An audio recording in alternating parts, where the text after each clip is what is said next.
حامل القرآن قد خصك الرحمن بالفضل السلام عليكم ورحمة الله وبركاته. أعوذ بالله من الشيطان الرجيم. بسم الله الرحمن الرحيم. إن الذين قالوا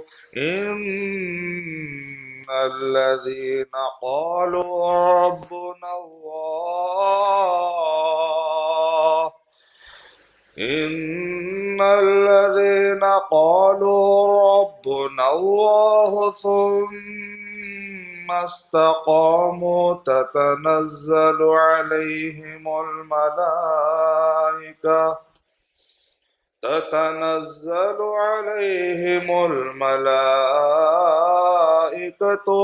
ألا تخافوا ولا تحزنوا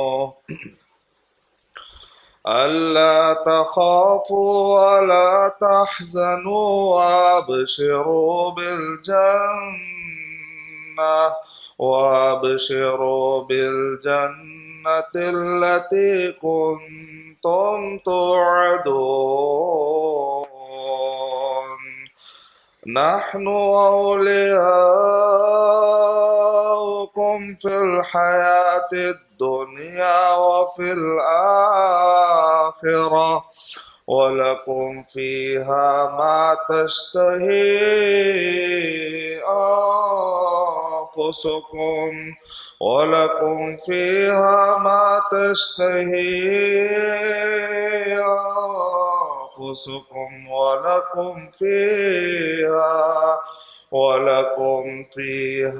ما تدعون. نزلا من غفور رحيم. ومن أحسن قولا ممن دعا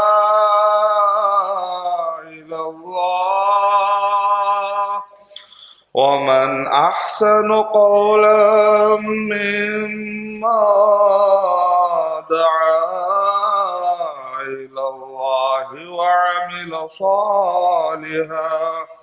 وعمل صالحا وقال إنني من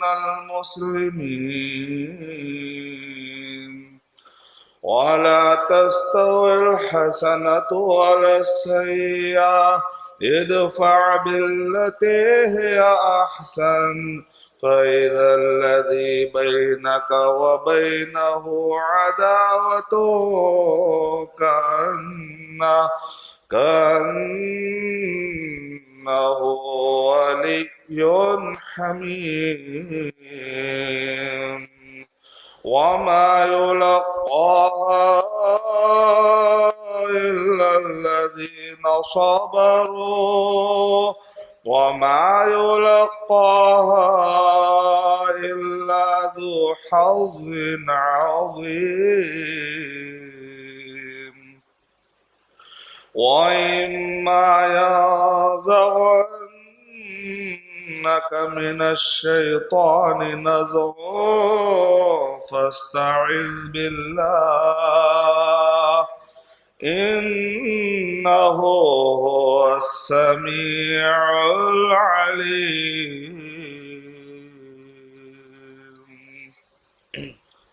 رب اشرح لي صدري ويسر لي امری واحلل عقدۃ من لسانی یفقہوا قولی. میں سب سے پہلے اللہ سبحانہ و تعالیٰ کا شکر بجا لاتا ہوں، بے پایا درود و سلامتی ہو محمد مصطفیٰ صلی اللہ علیہ وسلم پر. کل جو سورہ پہ ہماری گفتگو چل رہی تھی، سورہ شعراء سورہ نمبر 26، پھر سورہ نمل سورہ نمبر 27 اور سورہ قصص سورہ نمبر 28. جیسا کہ میں نے آپ سے کہا تھا کہ یہ قرآن مجید میں جو ترتیب سے ہے وہی ترتیب سے نازل بھی ہوئے. ان سوروں کی خصوصیت یہ ہے کہ اکثر آپ نے دیکھا ہوگا کہ قرآن مجید کی جو ترتیب میں جو سورے ہیں نازل ہونے کی ترتیب کچھ اور ہی ہے، لیکن یہ 3 سورتوں کی خصوصیت یہ ہے کہ آپ کو جو ترتیب میں، آپ کو جو سیریز میں قرآن مجید میں مصحف میں نظر آ رہے ہیں، وہی انداز میں یہ نازل ہوئے. یعنی پہلے سورہ شعراء نازل ہوئی، پھر اس کے بعد سورہ نمل نازل ہوئی، پھر اس کے بعد سورہ قصص. اور یہ تینوں کے اندر نبیوں کے قصے ہیں، اور نبیوں کے مقابلے میں جتنے بھی مد مقابل میں الگ الگ قسم کے دشمن، الگ الگ قسم کے فتنے ہیں، ان سب کا ذکر کیا گیا. جیسا کہ میں نے کل بتایا کہ یہ اس دور میں نازل ہوئی کہ آخری کے جو 7 سال مکے کے دور میں، اللہ کے نبی صلی اللہ علیہ وسلم 13 سال مکے میں آپ نے لائف گزاری، اور 10 سال اللہ کے نبی صلی اللہ علیہ وسلم نے مدینہ کے اندر آپ نے لائف گزاری. تو مکے کے اندر جو 13 سال تھے، جو آخری کے 7 سال تھے، بڑے سخت، ٹھٹا اڑایا جا رہا تھا، مذاق اڑایا جا رہا تھا. تو ایسے وقت پر اللہ کے نبی صلی اللہ علیہ وسلم پر انبیاء کرام کے قصوں کو بہت کثیر تعداد میں نازل کیا گیا. تو اس میں نبی صلی اللہ علیہ وسلم کے لیے تسلی ہے، اور جگہ جگہ کہا گیا لِنُثَبِّتَ بِهِ فُؤَادَكَ لِنُثَبِّتَ بِهِ فُؤَادَكَ، اے اللہ کے نبی صلی اللہ علیہ وسلم، ہم یہ قصے اتار رہے تاکہ آپ کے دل کو مضبوط کر دے، آپ کے دل کو مضبوط کر دے. اس میں عبرت ہے ان لوگوں کے لیے جو نافرمانیاں کر رہے ہیں، ان کے لیے ابھی بھی موقع ہے کہ وہ سدھر جائیں. تو یہ قصوں کو قرآن مجید میں اللہ سبحانہ وتعالیٰ نے جو نازل کیا ہے، اس میں رہتی دنیا تک جب بھی مسلمانوں پر مصیبتیں آئیں گی، جب بھی مسلمانوں پر تکلیفیں آئیں گی، تو مسلمانوں کے لیے تسلی کا سامان ہے. اور اسی طریقے سے جو بھی دشمنی کریں گے، اسلام کے خلاف جو بھی اٹھیں گے، کیونکہ ہمیشہ کیا ہے، اسلام کے تعلیمات اچھی نہیں لگتی شیطان کو، اور شیطان کیا کرتا ہے، اپنے ہم نوا لوگوں کو اسلام کی باتوں سے نفرت ڈالتا ہے. یہی وجہ ہے کہ کبھی آپ سنتے ہیں وہ لوگ کہتے ہیں کہ ہم کو اذان کی آواز اچھی نہیں لگتی. دراصل یہ وہ لوگ نہیں کہہ رہے، شیطان ان پر سوار ہو چکا، اور شیطان کیا کرتا ہے، اچھی چیز کو برا بتانے لگتا ہے اور بری چیز کو اچھا بتانے لگتا ہے. اس کو کہتے ہیں تزیین. تزیین مانے باطل کو اچھا دکھانا اور حق کو برا دکھانا. یہ کانسیپٹ ہے کہ آدمی کے مزاج کو، آدمی کی سوچ کو، اس کے دیکھنے کے سٹائل کو شیطان پیچھے سے پروگرامنگ کرتا ہے. اور جیسے روبو ہوتا ہے، روبٹ، اس کو جیسے پروگرامنگ کرتے ہیں کہ بھئی اس کو مارنا ہے، اس کو مارنا ہے، وہ جا کر اس کو مار دے گا. تو روبوٹ کو جس طرح پروگرام کیا تھا، اس طرح سے شیطان بعض لوگوں پر حاوی ہو جاتا ہے. ان کو ہماری نماز اچھی نہیں لگتی، کبھی وہ نماز پر اعتراض کریں گے، کبھی وہ اذان پر اعتراضات کریں گے، کبھی ہمارے ان کو جو چیزیں قرآن مجید میں جو چیزیں نور ہیں، میناریں نور ہیں چمکتی ہوئی، یہ اس کے اندر تسلی والے سامان ہیں. لیکن جو لوگ محروم ہوتے ہیں ایمان سے، ان کو یہ قرآن مجید کی آیتیں پسند نہیں آتی ہے. جب بھی آیتیں نازل ہوتی تھی، ایمان والوں کا ایمان بڑھ جاتا تھا. لیکن جب بھی نازل ہوتی تھی آیتیں، تو زمانے کے جو کفر والے ہیں وہ لوگ پریشان ہو جاتے تھے، کیونکہ قرآن مجید میں عجیب قسم کی تاثیر ہے. جب یہ نازل ہوتا ہے تو پہاڑ بھی ریزہ ریزہ ہو جاتے ہیں. تو جو مومن ہوتے ہیں ان پر ہیبت طاری ہوتی ہے. قرآن مجید کے مختلف صورتوں میں، مختلف آیات میں ہم کو بتایا گیا. تو اللہ کے نبی صلی اللہ علیہ وسلم صحابہ کرام سے تسلی لیتے. لیکن آج کل ہم مسلمانوں کو دیکھ رہے ہیں کہ وہ بہت سارے سائنسدان یا بہت سارے مینجمنٹ لکھنے والے، بہت سارے پبلک اسپیکنگ ٹیکنکس، ان کی کتابیں پڑھتے ہیں، رات دن ان کی کتابیں، وہ سمجھتے ہیں بھئی یہاں سے کچھ ملے گا. ایسا کچھ نہیں. اگر آپ کو ملنا ہے سکون، ہدایت، دنیا کی رہنمائی، تو قرآن مجید میں. اللہ کے نبی صلی اللہ علیہ وسلم اور صحابہ کرام نے قرآن مجید سے سبق لیا. اپنے زندگی کے اندر آنے والے کٹھن جو مسائل تھے، اس کا سامنا انہوں نے کیا، قرآن مجید کے آیتوں کی روشنی میں انہوں نے حل کیا. لیکن آج کل ہم مسلمان کو آپ دیکھیں گے قرآن مجید سے ہدایت کم لے رہے ہیں. قرآن مجید کو انہوں نے ایک ثواب کی کتاب سمجھ لیا ہے، ایک تلاوت کی کتاب سمجھ لیا ہے. اور ختم قرآن کی محفلیں بہت ہوتی ہیں، لیکن فہم قرآن کی محفلیں کم ہو جاتی ہیں. سماعت قرآن کی محفلیں زیادہ ہوتی ہیں، فہم قرآن کی محفلیں کم ہو جاتی ہیں. تو اللہ کے نبی صلی اللہ علیہ وسلم آیتیں پڑھ رہے ہیں، ہمت لے رہے ہیں، لیکن وہی آیتیں ہم پڑھ رہے ہیں، لیکن ہم پر وہ اثر نہیں ہوتا، ہمارے اندر ایسی تبدیلی نہیں آتی.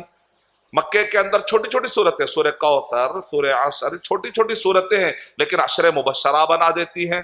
مکے کی دیکھنے میں چھوٹی صورتیں ہیں، عشر مبشرہ کے زندگیوں میں انقلاب برپا ہو جاتا ہے.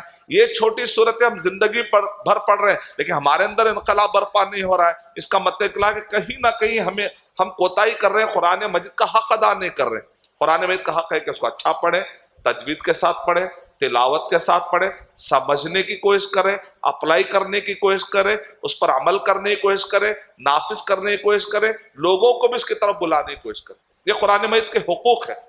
تو سورہ شعراء جب پڑھتے ہیں تو اس کے اندر وہ سارے انبیاء کا ذکر آیا جن کے بارے میں ہم نے تفصیل سے اس سے پہلے گفتگو کر دی، میں اس کو دہرائے بغیر، البتہ اس کے اندر ایک یونیک اور ایک ایسا پوائنٹ ہے جو شاید ابھی تک ہم نے ڈسکس نہیں کیا، وہ ہے شعراء۔ شعراء مانے شاعر، یعنی مطلب یہ ہے کہ ہر دور میں چیلنجز الگ تھے۔ موسیٰ علیہ السلام کے زمانے میں جادوگر تھے، اسی مناسبت سے معجزہ دیا گیا، اے موسیٰ علیہ السلام یہ آپ کے ہاتھ میں کیا ہے؟ تو موسیٰ علیہ السلام جو ہے نا، اب اللہ تعالیٰ سے گفتگو ہو رہی ہے نا، تو ذرا گفتگو لمبی کر رہے ہیں، سیدھی سی اس کا سیدھا جواب ہے یہ لاٹھی ہے۔ اب وہ کیا کہہ رہے ہیں؟ یہ لاٹھی ہے، اس سے میں جو ہے پتے مارتا ہوں، پتے جھڑاتا ہوں۔ ظاہر بات ہے اللہ سبحانہ و تعالیٰ گفتگو کے لیے ملے بات کون چھوڑے گا بھائی؟ اللہ سبحانہ و تعالیٰ کو چاہنے والا ایک نبی ہے، اور اچانک موسیٰ علیہ السلام کو یقین ہو گیا کہ یہ آواز کسی اور کی نہیں ہے، یہ تو اللہ سبحانہ و تعالیٰ کی آواز ہے۔ اب موسیٰ علیہ السلام ہم نے بھی دیر کر دی تاکہ ہم ان کی باتیں سنتے رہیں والا مسئلہ۔ اب موسیٰ علیہ السلام کیا کہہ رہے ہیں؟ ہی عصای اتوکا علیہا واہش بہا علی غنم، یعنی وہ کہہ رہے ہیں کہ میں اس سے جو ہے بکریاں چراتا ہوں، بکریوں کو ڈھکلنے کے لیے کام لیتا ہوں، میں پتے جھڑاتا ہوں، اور بھی میں بہت سارے کام اب سنانے لگے تاکہ اور گفتگو لگ۔ نہیں، اصل ٹاپک ہے کہ ہے کیا؟ یہ لاٹھی۔ وما تلک بیمینک یا موسیٰ، تو کہ ہر دور میں ایک چیلنج تھا کہ اب موسیٰ علیہ السلام کی لاٹھی میں اللہ سبحانہ و تعالیٰ ایک معجزانہ کیفیت دے رہے۔ کہا کہ جب تم اس کو پھینکو گے نا تو اللہ سبحانہ و تعالیٰ کہہ رہے کہ بھئی اپنے ہاتھ کو تم ذرا ادھر لگاؤ، جیسے ہی ہاتھ ادھر، روشنی ایک روشنی، اور موسیٰ علیہ السلام کے ہاتھ میں ایک لاٹھی۔ فرعون کے دربار میں جا کر یہ لاٹھی جو کمال دکھاتی ہے، کل میں نے اس کے بارے میں بتا دیا۔ یعنی اس زمانے میں چونکہ جادوگروں کا بڑا چرچا تھا، ان کو جادوگری پر بڑا زام تھا، تو اللہ تعالیٰ نے ایک ایسا معجزہ دیا کہ جادوگروں نے جو دھوکے والے سانپ بنائے تھے، یہ لاٹھی جو ہے ان سانپوں کو نگل لیتی ہے۔ جادوگروں کا اندازہ ہو جاتا ہے کہ یہ کوئی جادوگری نہیں ہے، حقیقت میں لاٹھی سانپ بدل چکی، اور وہ ڈھیر ہو گیا اور انہوں نے کلمہ پڑھ لیا۔ عیسیٰ علیہ السلام کے زمانے میں طب کا معجزہ، ان کے زمانے میں کیا ہے؟ طب والے لوگ، ڈاکٹری کرنے والے لوگ، میڈیسن والے، علاج بتانے والے بڑے زوروں پر تھے۔ اللہ سبحانہ و تعالیٰ نے عیسیٰ علیہ السلام کو جو معجزہ عطا کیا، وہ جاتے تھے اللہ کے حکم سے اٹھ جا، اللہ کے حکم سے اٹھ جا، تو اللہ سبحانہ تعالیٰ کے حکم سے ایک مردہ بھی اٹھ جاتا تھا، یہاں تک کہ وہ اللہ کے حکم سے تم کیا کھائے ہو اور گھر میں کیا تم ذخیرہ کی وہی بتاتے تھے۔ ابرہ الاکمہ والابرص، جو بڑے بڑے بیماریاں جس کو لوگ کہتے ہیں لا علاج، وہ اللہ سبحانہ و تعالیٰ کے حکم سے جیسے ہی اشارہ کرتے، ہاتھ لگاتے، وہ بیماری اچھی ہو جاتی۔ یعنی مطلب یہ ہے کہ وہ بیمار اچھا ہو جاتا۔ تو اللہ کے نبی صلی اللہ علیہ وسلم کے زمانے میں چیلنج کس ٹائپ کا تھا؟ لٹرل، یعنی اس زمانے میں لٹرل جو ورڈ تھا، خاص طور سے عربی زبان میں ان کو کافی اپنے اوپر زام تھا، وہ اپنے آپ کہتے ہیں لغت الضاد، ہم وہ قوم ہے جو ضاد بول سکتے ہیں، ضاد۔ پورے عجم والے مل کر آج تک ضاد نہیں نکال سکے، عرب کے لوگ آرام سے ہم ضاد نکالتے کبھی دال نکال دیتے، وَلَضَّالِّينَ، دال نکل جاتا، لیکن وہ لوگ ایکوریٹ نکالتے، تو وہ کہتے تھے ہم ضاد ایسا نکالنے والے، ویسے ضاد کوئی دنیا میں نہیں نکال سکتا۔ اور وہ لوگ جب معلقات لکھتے تھے تو معلقات میں اتنا زیادہ کمپٹیشن ہوتا تھا، اور انہوں نے کہا نمبر 1 کون؟ امرؤ القیس ہے۔ ان کے زمانے میں لبید ہے، ان کے زمانے میں طرفہ ہے، بڑے بڑے شاعر ہیں، شاعروں کی نسل کے بچے ہیں، اور ان کو زعم ہے کہ ہم عربی زبان کے ماہرین ہیں۔ قرآن مجید نادل ہوتا اور نادل ہو کر ان کو چیلنج کرتا ہے، وہ شعراء، اس سورہ کا نام کیا ہے؟ سورہ شعراء۔ وہ سارے شاعروں کو چیلنج کیا جاتا ہے۔ مسلمانوں میں بھی شاعر تھے، حسان بن ثابت رضی اللہ تعالیٰ، غیر مسلموں میں بھی شاعر تھے، لیکن ان کے شاعری کس حد تک تھی؟ صرف گھوڑوں کے بس بتانا، یا بہت ہو گیا تو خواتین کے یا ان کے اپنے بیویوں کے بس بتانا، صفتیں بتانا۔ لیکن جو مسلمانوں کے پاس جو صحابہ اکرام میں شاعر تھے، وہ شاعری کیا کرتے تھے؟ ڈیفنس میں، اسلام کے ڈیفنس میں وہ بولا کرتے تھے۔ اللہ کے نبی صلی اللہ علیہ وسلم کہتے تھے مسجد کے اندر ممبر رکھ دو، آج حسان بن ثابت اس پر ٹھہر کر کفار قریش کو شاعری کے ذریعے سے جواب دیں گے۔ اس زمانے میں اگر شاعری کے ذریعے سے کسی کی ہجو کی جائے تو بہت ہی خطرناک معنی لے آتا ہے. جیسے آج کے دور میں اگر نیشنل میڈیا میں کسی کے بارے میں بتا دیا جائے کہ فلاں ٹیررسٹ ہے تو پورے لوگ گھبرانے لگتے ہیں. ارے بھائی اب کیا ہے کہ ان کے بارے میں. تو اس زمانے کا جو میڈیا تھا وہ ہے شاعری. اس زمانے کا جو میڈیا ہے شعراء. اگر شاعری انداز میں کسی کی ہجو کر دی جاتی تو بہت ہی بری بات یا اچھی بات سمجھی جاتی تھی. تو اللہ کے نبی صلی اللہ علیہ وسلم نے بھی کہا کہ جب مقابلے پر اس زمانے میں جنگ بدر ہوئی, جنگ احد ہوئی, تو ساتھ ساتھ میں شعراء کے ذریعے سے بھی اللہ کے نبی صلی اللہ علیہ وسلم نے میدان شعر میں حسان بن ثابت رضی اللہ تعالیٰ عنہ کو اتارتے کہا اہجہم یا حاجہم وروح القدس معاک. اے حسان بن ثابت رضی اللہ تعالیٰ عنہ, تم اشعار کہو, تمہارے ساتھ جبرائیل علیہ السلام. اور اس کے بعد حسان بن ثابت رضی اللہ تعالیٰ عنہ سے نبی اکرم صلی اللہ علیہ وسلم نے کہا یہ کفار قریش نے مجھے بہت ستایا ہے اور اشعار کے ذریعے سے انہوں نے مجھے میرے خلاف انہوں نے اشعار کے, جیسے آج کے دور میں کارٹون بنائے 250 اخباروں نے مل کر اللہ کے نبی صلی اللہ علیہ وسلم کے لیے جو کارٹون بنائے تو کتنی تکلیف ہوئی ہم کو, ہر ایمان والے کو تکلیف ہوئی. تو اس زمانے میں شاعروں نے اللہ کے نبی صلی اللہ علیہ وسلم کے شان میں گستاخی کرتے ہوئے کئی اشعار بنائے. تو اللہ کے نبی صلی اللہ علیہ وسلم نے کہا کہ بڑی تکلیف ہوئی ہے اے حسان بن ثابت رضی اللہ تعالیٰ عنہ, آپ اشعار کے ذریعے سے ان کا جواب دو. تو حسان بن ثابت رضی اللہ تعالیٰ عنہ کہتے ہیں کہ مجھے قبیلوں کے بارے میں کچھ نہیں معلوم. صحیح مسلم کے واقعات ہیں.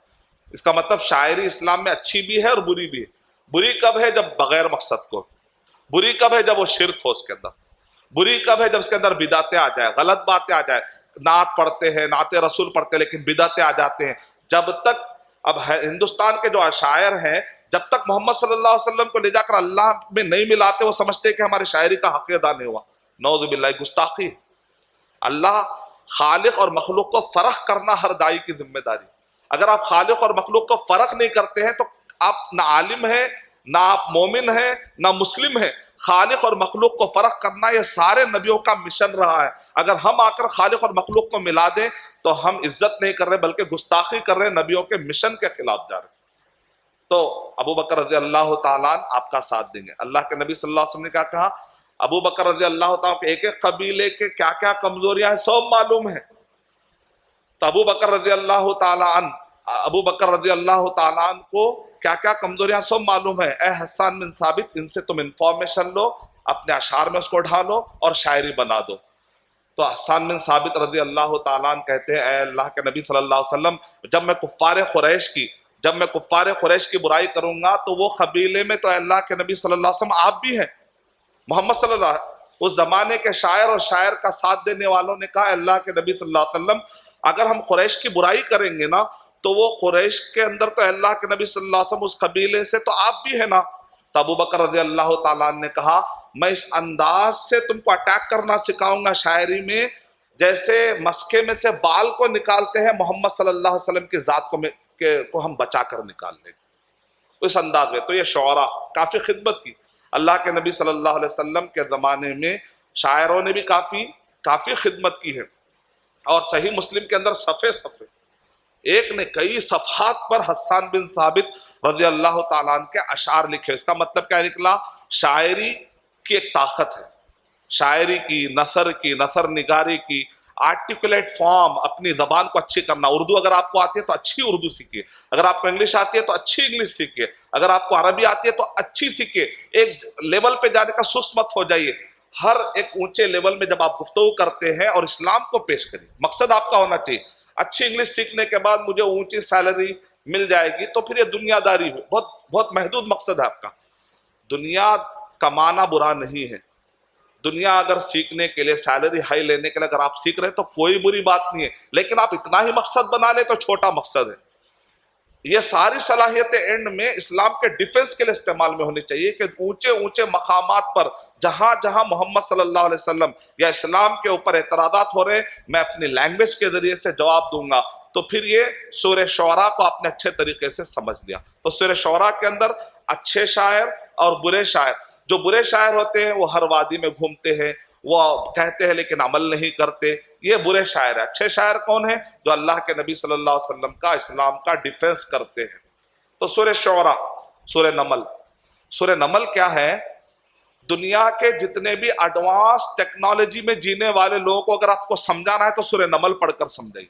سورہ نمل میں ہر وہ اونچی بات جو ایک شاہی انداز میں ہوتی ہے، مثال کے طور پہ بعض اوقات بادشاہ کو اسلام پیش کرتے، بادشاہ کو، ایمبیسڈر کو پیش کرتے۔ جب میں دبئی کے پرنس سے ملنے گیا تو دبئی کے پرنس نے کہا کہ ارشد میرا عہدہ یہ ہے کہ میں دنیا کے جتنے بھی ایمبیسڈر ہیں نا، وہ سارے ایمبیسڈر سے میں ایسے بات کر سکتا ہوں، کیونکہ میرا بھی عہدہ وہی ہے، ان کا بھی عہدہ وہی ہے۔ تو الحمدللہ میں نے دنیا کے جتنے بھی ایمبیسڈرز آتے ہیں نان مسلم، چاہے وہ اسرائیل کے ہوں، چاہے وہ یو ایس کے ہوں، یورپ کے ہوں، جو بھی دبئی کو آتے ہیں، میں نے دماغ میں بٹھا لیا قیامت میں اللہ تعالیٰ مجھے اس بارے میں پوچھے گا، کیونکہ اب میں یہ لوگوں سے ایک آدمی تو جا کے شاید نہیں مل سکتا ہوگا، لیکن میں تو مل رہا ہوں، اور جب میں ملوں گا ابھی تو ایسے میں بات نہیں کرتا، نہ میں ایسے بات کرتا، بلکہ ان سے کیسے بات کرتے ہیں ہم، ٹھیک ہے تم ہے تو ہم بھی ہے، اس ٹائپ والی بات۔ تو ایسے وقت پر میں سب سے پہلے قرآن مجید گفٹ کرتا ہوں، اس کے بعد ان سے بات کرتا ہوں۔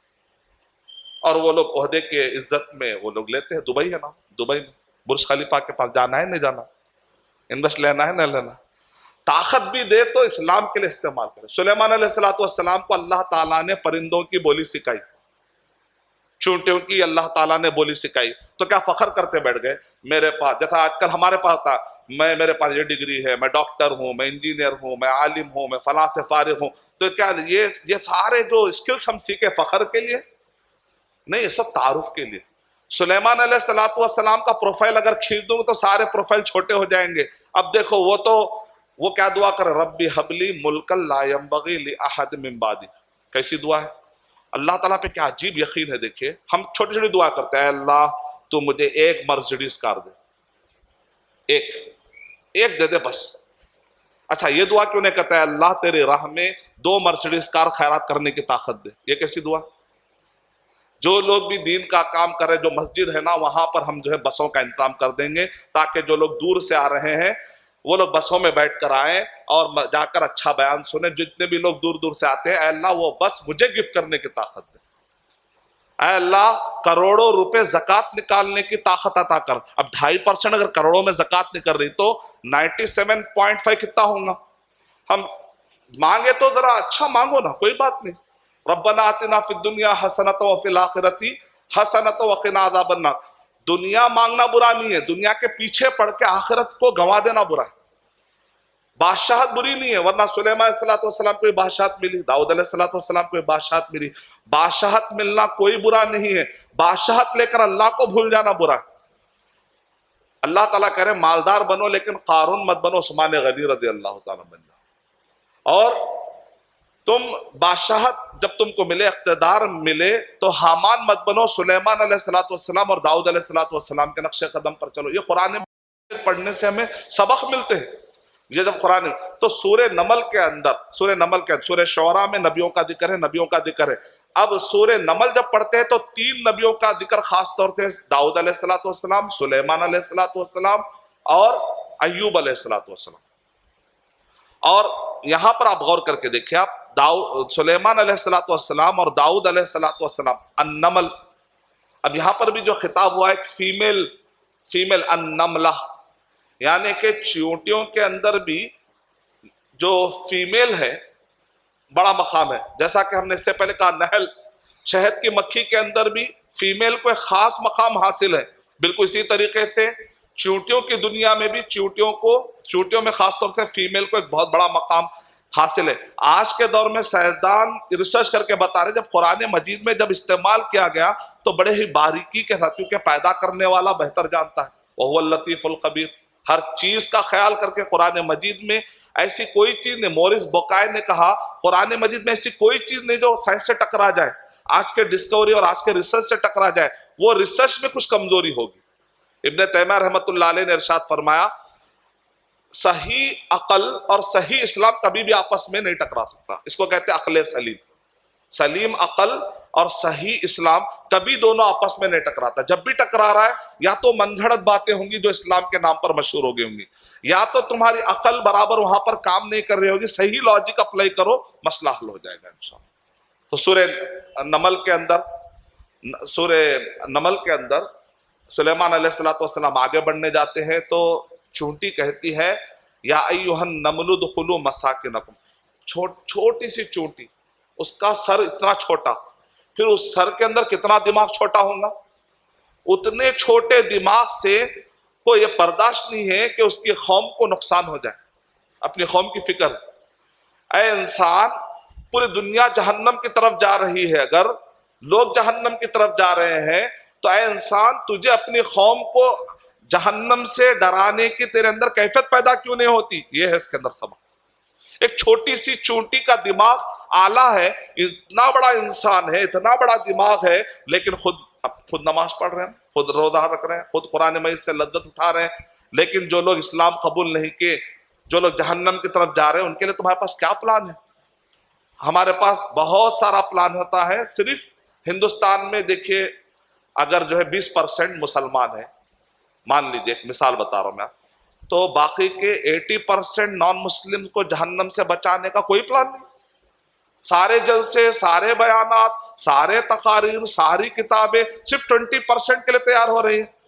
پورے مسلمان، پورے علم والے، پورے دعوتی کام کرنے والے صرف 20% کے لیے تیار ہو رہے ہیں۔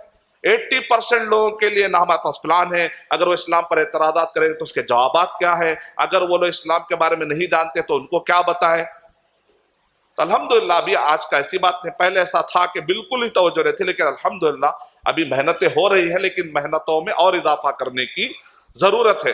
تو سورہ نمل میں اب سلیمان علیہ السلام آگے بڑھنے کی کوشش کرتے ہیں، اس کے بعد کہتے ہیں کہاں ہے ہدہد پرندہ؟ اب ہدہد پرندہ کچھ دیر کے بعد آتا ہے، کہاں تھے جس ٹائم پر میں نے کہا ڈسپلین، اگر ڈسپلین کے سبق پڑھنا ہے سورہ نمل پڑھ لیجئے۔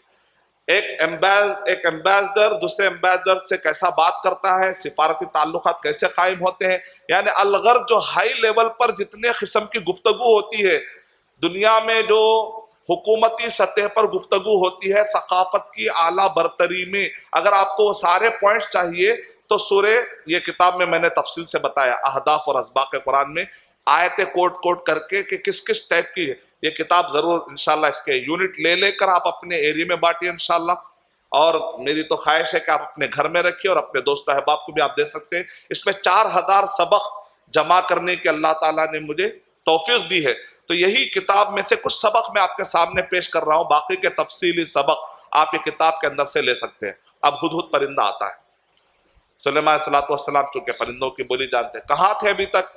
کہا کہ میں ایک ایسی خبر لایا ہوں جس کے بارے میں آپ کو اطلاع نہیں ہے۔ سلیمان علیہ السلام کیا دعا کر رہے ہیں؟ اے اللہ تو مجھے ایسی بادشاہت دے، ویسی بادشاہت تو پھر کسی کو مت دے۔ اتنی ہائی دعا ہے، دیکھیں کیا کہہ رہے ہیں، اے اللہ تو مجھے بادشاہت دے، اس دور میں میرے جیسا کوئی بھی نہ ہو کمپیوٹر۔ آپ کہتے ہیں نا بھائی ایسی کوئی کمپنی کھولوں کہ میرا کوئی کمپیوٹر نہ ہو، بلکہ بعض لوگ لکھ دیتے ہمارا کوئی کمپیوٹر ہے ہی نہیں دنیا میں۔ سلیمان علیہ السلام اس سے بھی آگے سوچ رہے ہیں، آج کے زمانے میں کمپیوٹر نہیں، میرے آنے کے بعد میں بھی کوئی کمپیوٹر نہ رہنا میرا۔ اللہ تعالیٰ سے دعا کر رہے، کیا یقین ہے ان کو کہ یہ دعا بھی قبول ہوتی؟ ربی حب لی ملکا لا ینبغی لأحد من بعدی، اے اللہ تو مجھے ایسی بادشاہت دے پھر ویسی بادشاہت میرے بعد آنے والے کسی کو نہ ملے۔ اللہ کے نبی صلی اللہ علیہ وسلم مسجد نبی میں نماز پڑھ رہے تھے، ایک جن آتا ہے ستاتا ہے تو اللہ کے نبی صلی اللہ علیہ وسلم اس کو پکڑتے ہیں، اس کا گلا دبا دیتے ہیں، یہاں تک کہ اس کا جو لعاب ہے اللہ کے نبی صلی اللہ علیہ وسلم کے ہاتھ پہ پڑتا ہے، ٹھنڈک محسوس ہوتی ہے۔ اللہ کے نبی صلی اللہ علیہ وسلم کہتے ہیں لولا دعوت سلیمان، مجھے اچانک سلیمان صلی اللہ علیہ وسلم کی دعا یاد آ گئی، کیونکہ جنوں پر قبضہ کس کو ملا تھا؟ سلیمان صلی اللہ علیہ وسلم۔ کہا کہ اگر سلیمان علیہ السلام کی دعا نہ ہوتی تو میں اس کو چھوڑتا نہیں، اس کو ایک ستون سے باندھ دیتا اور مدینے کے چھوٹے بچے کھیلتے اس سے، لیکن سلیمان صلی اللہ علیہ وسلم کی دعا یاد آ گئی۔ مطلب یہ کہ اللہ تعالیٰ نے دعا قبول کی کہ آنے والے زمانے میں بھی ویسی بادشاہت پھر کسی کو بھی نہیں ملی۔ تو سلیمان صلی اللہ علیہ وسلم کو جب علم ملا پرندوں کا تو فخر کرتے نہیں بیٹھے، وہی علم سے واپس انہوں نے اللہ کی توحید کی خدمت میں لگا دیا۔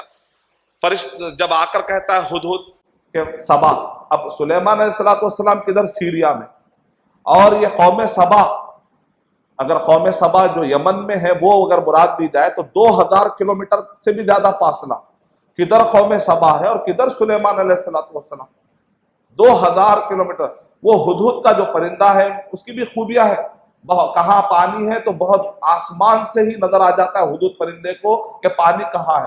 بڑا مفید پرندہ ہے, لوگ پالتے ہیں باقاعدہ. لیکن جتنے جادوگر ہوتے ہیں نا وہ لوگ خاص طور سے ہدہد کو ذبح کرتے ہیں. وہ لوگ کہتے ہیں کل ہدہد لے کر آنا, اس کو ذبح کر دینا. تو قرآن مجید میں توحید کے لیے جن جن لوگوں نے ساتھ دیا, جن جن پرندوں نے ساتھ دیا, اس پرندے کو ذبح کرتے ہیں. کیونکہ ہدہد نے سلیمان علیہ السلام سے آ کر کہا کہ یہاں پر ایک عورت نے پورے لوگوں کا ذہن خراب کر رکھا ہے سورج کی, اور یہ عورت کے حساب سے وہ لوگ پوجا کرتے ہیں, اللہ سبحانہ و تعالیٰ کی وہ لوگ عبادت نہیں کر رہے. تو سلیمان علیہ السلام کہہ رہے اچھا میرے علم میں آ چکا ہے. تو اب سلیمان علیہ السلام تبلیغ کے لیے ہدہد کو کہتے ہیں جاؤ جا کر ہمارا لیٹر وہاں پر سبمٹ کر دو. اور وہ ہدہد پرندہ جاتا ہے. اچھا ہدہد پرندے کو بھی آداب سکھا رہے ہیں, جب جا رہے تو ذرا ٹیڑھا ٹھہرنا, کیونکہ ہم بھی جب دروازہ کھٹکھٹاتے ہیں تو دروازے سامنے نہیں ٹھہرنا چاہیے. اس سے علماء کرام نے آداب نکالے. جب ہم جاتے ہیں, کیونکہ جیسے اگر کوئی خاتون کھولے گی تو بے پردگی ہو سکتی ہے نا, تو اسی لیے کیا ہے تھوڑا سا ہٹ کر ٹھہرنا چاہیے, تاکہ اگر کوئی ایسا کوئی چیز ہو جائے کہ اچانک وہ اپنا کوئی بچہ سمجھ کے کھول دے تو ایسے وقت پر کہیں بے پردگی نہ ہو جائے, بلکہ دانت ٹیڑھا ہے تو کہیں اس کے اندر حکمتیں. تو سلیمان علیہ السلام کہتے ہیں کہ یہ لیٹر وہاں پر ڈراپ کر دینا, یہ پیپر, اور ذرا سا ہٹ کر ٹھہرنا. بہرحال اس کے بعد آخری میں گفتگو ہوتی ہے, پورا واقعہ ہے آپ پڑھ کر دیکھیے. آخری میں یہ ہوتا ہے کہ سلیمان علیہ السلام کے پاس بلقیس, اس زمانے قوم سبا کی جو خاتون ہے وہ آنا چاہتی ہے. تو سلیمان علیہ السلام کہتے ہیں کہ کون ہے کہ وہ خاتون آنے سے پہلے اس کا تخت اٹھا کر لائے. تو اب وہاں پر جو عفریت من الجن, اب جن پر ان کی بادشاہت ہے, جن جو ہے کام کرتے تھے, محنت کرتے تھے, شیاطین, جن, پرندے, چونٹیاں, سب کی بولی سمجھنے والے سلیمان علیہ السلام.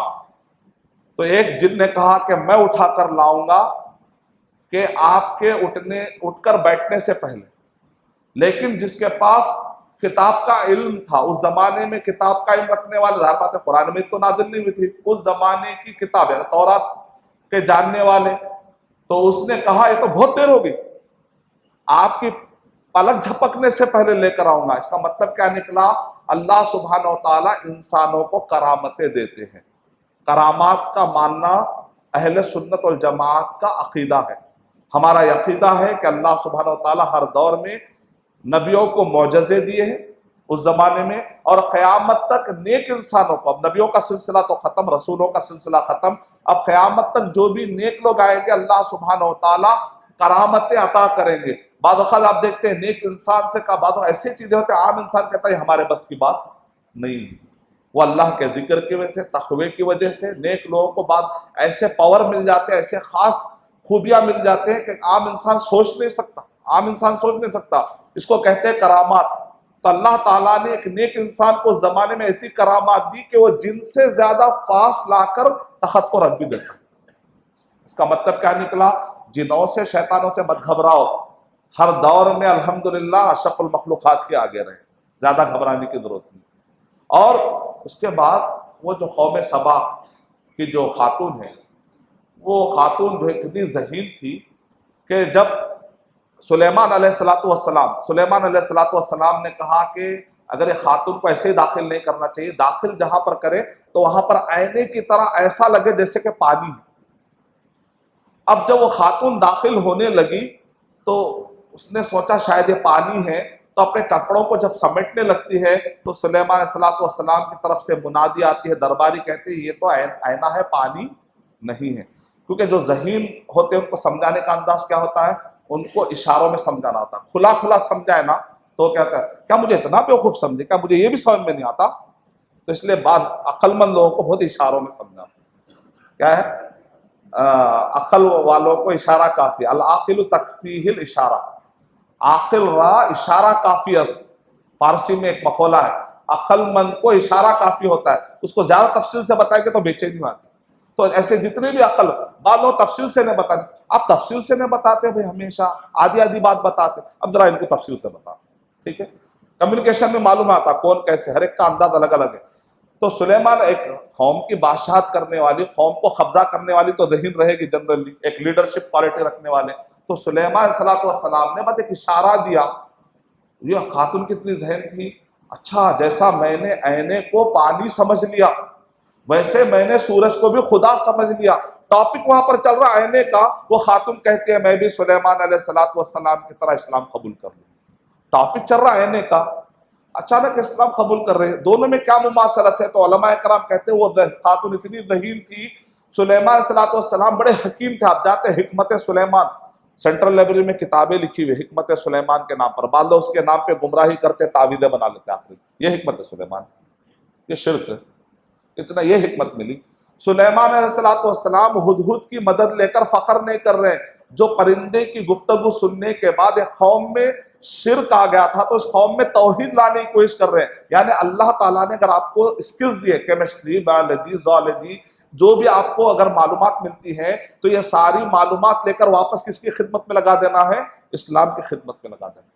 آپ اپنے اسکل سے بتائیے کہ اسلام کے لیے آپ کیا خدمت کر سکتے ہیں. سلیمان صلی اللہ علیہ وسلم کو اللہ تعالیٰ نے جو صلاحیتیں دی تھی واپس انہوں نے توحید پھیلانے کے لیے اس کو لگا دیا تھا. تو حکمت سلیمان توحید ہے، حکمت سلیمان شرک نہیں ہے. اکثر تعویذوں میں دیکھیں یا سلیمان، یا رفاعی، یا داؤد، یہ سب نعوذ باللہ یا لگا کر، اور یعنی جو نبی جو ہے زندگی بھر توحید قائم کیے انہی کے نام پر لوگ شرک پھیلا رہے ہیں.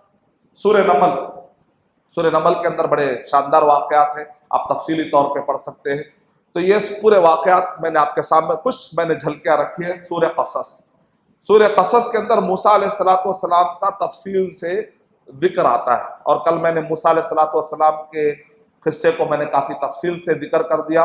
تو سورہ قصص میں آپ غور کر کے دیکھیے تو سورہ قصص کے اندر اور سورہ یوسف میں تھوڑا سا فرق ہے. سورہ یوسف میں غلطی کرنے والا رجوع کر رہا ہے، اپنے غلطی کو مان رہا ہے. بھائی ہیں، ہاں بھائی ہم سے غلطی ہوگی، اور سجدے میں گر پڑے، یعنی وہ جھک گئے، یعنی کہ مان لی انہوں نے اپنی غلطی کو. لیکن قصص کے اندر موسیٰ علیہ السلام کے مد مقابل میں جو دشمن ہے وہ ڈوب رہا ہے، وہ تباہ ہو رہے ہیں. اور سورہ قصص کے اندر اگر آپ غور کر کے دیکھیں گے تو قارون کا ذکر، اور قارون کے پاس خزانہ تھا. جب وہ نکلتا تھا تو کئی اونٹنیوں کو صرف چابیاں اٹھانے کے لیے کئی اونٹنیاں ہوتے تھے، کئی سواریاں استعمال کی جاتی تھی. اور جو کمزور ایمان والے تھے وہ کہہ رہے تھے یہ اللہ تعالیٰ نے ہم کو ایسا کیوں نہیں دیا. اور قارون کیا کہتا تھا؟ یہ میرے علم کی وجہ سے ملا. جو ایمان والا ہوتا ہے وہ کیا کہتا ہے؟ جیسے مثال طور پہ دونوں کا اگر ہم موازنہ کریں گے، جو دنیا میں ترقی کرتے، پہلے میں بہت اسٹرگل کرتا تھا، بڑی محنت کرا شیخ، بڑی محنت کرا، آج پہلے میں بس میں لٹک لیتے جاتا تھا، اور پہلے چپل جو ہوتی تھی میرے پاس برابر نہیں تھی، لیکن آج میں یہ کرا، میں یہ کرا، یہ کرا. کہیں بھی اللہ کا ذکر نہیں.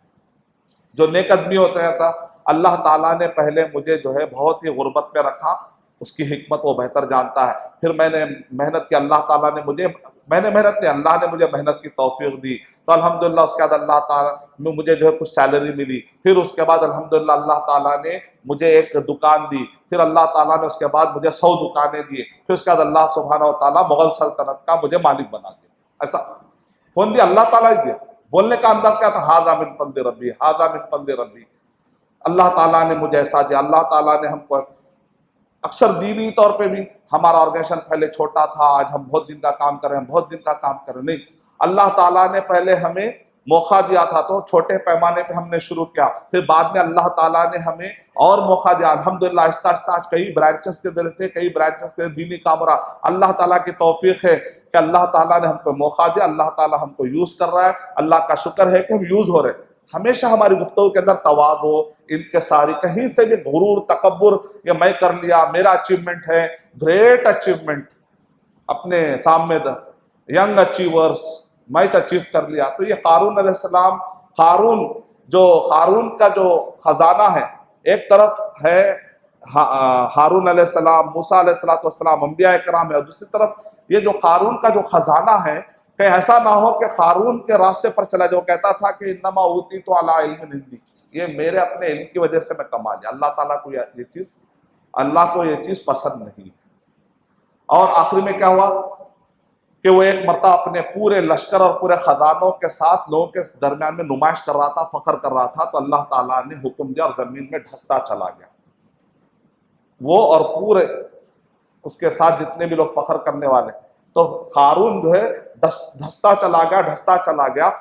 اللہ کے نبی صلی اللہ علیہ وسلم نے ارشاد فرمایا آج بھی قارون زمین میں دھستا چلا جا رہا ہے. آتھینٹک حدیث. تو تکبر اللہ سبحانہ و تعالیٰ کو پسند ہے. قرآن مجید میں حامان کا بھی نتیجہ بتایا گیا، قارون کا. حامان کون تھا؟ فرعون کے زمانے میں جو فوج تھی اس کو سنبھالنے والا. فرعون کی بادشاہت حامان کا جو فوجی عملہ تھا، اور اسی طرح قارون کے خزانے کچھ کام نہیں آئے. تو سورہ قصص اس کے اندر بہت اچھے اچھے قصے. سورہ قصص سورہ نمبر 28، اس کے اندر موسیٰ علیہ السلام کے خاص دعا ہے. خاص طور پہ ہمارے خواتین بہت پریشان رہتے ہیں، بچے کو جاب نہیں مل رہا ہے، بچے کو جاب آئے گا تو پھر شادی ہوگی تو بچوں پھر کھائیں گا کیسا، بہت پریشان رہتے ہیں. تو ایک ہی دعا کے اندر سارے مسئلے کے حل ہے. دیکھیے آپ، موسیٰ علیہ السلام ایک جگہ پر گئے رہنے کو گھر میں، فرعون سے اور فرعون کے لشکر سے بچ کر وہ چپکے ہجرت کیے. موسیٰ علیہ السلام اب گھر نہیں ہے، کھانے کے لیے کچھ نہیں ہے، کوئی انکم سورس نہیں ہے، اور شادی بھی ہونا ہے، پورے مسئلے. اب ایک دعا میں پورے مسئلے حل ہو رہے. دیکھیں، رب انی لما انزلت الی من خیر فقیر. سورہ قصص سورہ نمبر 28 آیت نمبر 24. رب انی، اے میرے رب، بے شک میں، انی لما انزلت الی من خیر فقیر، جو کچھ بھی تو خیر اتارے گا اس خیر کا میں محتاج ہوں. اب دیکھیں اللہ تعالیٰ کو بندہ جب یہ بتاتا ہے کہ میں محتاج ہوں، اللہ تعالیٰ سب سے خاص دعا کون سی قبول ہوتی ہے؟ جہاں پر بندہ اپنے آپ کو گراتا ہے اور اللہ کی شان کو بڑھاتا ہے. اگر ایسا دعا کریں گے آمین آمین، مطلب دینا ہے تو دو، نہیں تو بعد میں گھر میں بہت پیسے، آمین آمین آمین، ابھی بہت دعا لمبی چل، ایک گھنٹہ دے، 1 گھنٹہ مولانا اچھا کھا کے بھوک لگ رہی ادھر، ایسا نہیں ہوتا. یہ آمین آمین پورا کھجا رہے، سب کرے آمین. غافل، اللہ کے نبی صلی اللہ علیہ وسلم ارشاد فرمایا لاہن اور غافل، یہ غافل دل کی دعا کو اللہ تعالیٰ قبول نہیں کرتے. دعا مانگے تو ایسا گر گڑا کے ہاتھ اٹھائے، یہ ہاتھ جو شولڈر، کئی لوگ تو ہاتھ بھی نہ اٹھا رہے آج کل. کہاں اٹھا؟ اللہ کو معلوم ہے نا میری نیت کیا ہے، اب اٹھا کے بولنا کیا؟ اللہ عالم الغیب ہے. نہیں، اللہ تعالیٰ چاہ رہے کہ آپ ہاتھ اٹھائے. موسیٰ علیہ السلام لاٹھی مارے بغیر بھی اللہ تعالیٰ سمندر میں راستے کھول سکتے تھے نا، کن فیکون، لیکن اللہ تعالیٰ چاہ رہے کہ بندہ بھی کچھ حرکت کرے. اللہ کو معلوم ہے آپ کے دل میں کیا ہے، اللہ کو معلوم ہے. لیکن اگر آپ ہاتھ اٹھائے، ہاتھ اٹھانے کی بات ڈالے، بہت عرصہ ہو گیا یہ ہاتھ اٹھ رہے نہیں، گولکنڈا کے دروازوں کیسا ہو گیا، اٹھ رہے نہیں، اٹھے تو آواز آئیں گے. اٹھائیے، اچھا اٹھا. اور اٹھانا بھی کہتا ہے ایسا نہیں، مانگنے کی طرح، مانگنے کا دینا ہے تو دو، نہیں تو نہیں، نیچے بھی چل جاتا کوئی بات نہیں. دعا عاجزی، فقیری. رب انی لما انزلت الی من، ابن عثیمین رحمۃ اللہ علیہ کہتے ہیں اٹھانے کا مطلب ہمارے تصور میں یہی آتا ہے. عربوں میں، عربی زبان میں جب فقیر کے اٹھانے کا معنی آتا ہے تو یہی آتا ہے. ایسا کوئی تصور نہیں ہے، نہ ایسی کوئی حدیث ہے. لوگ کر رہے.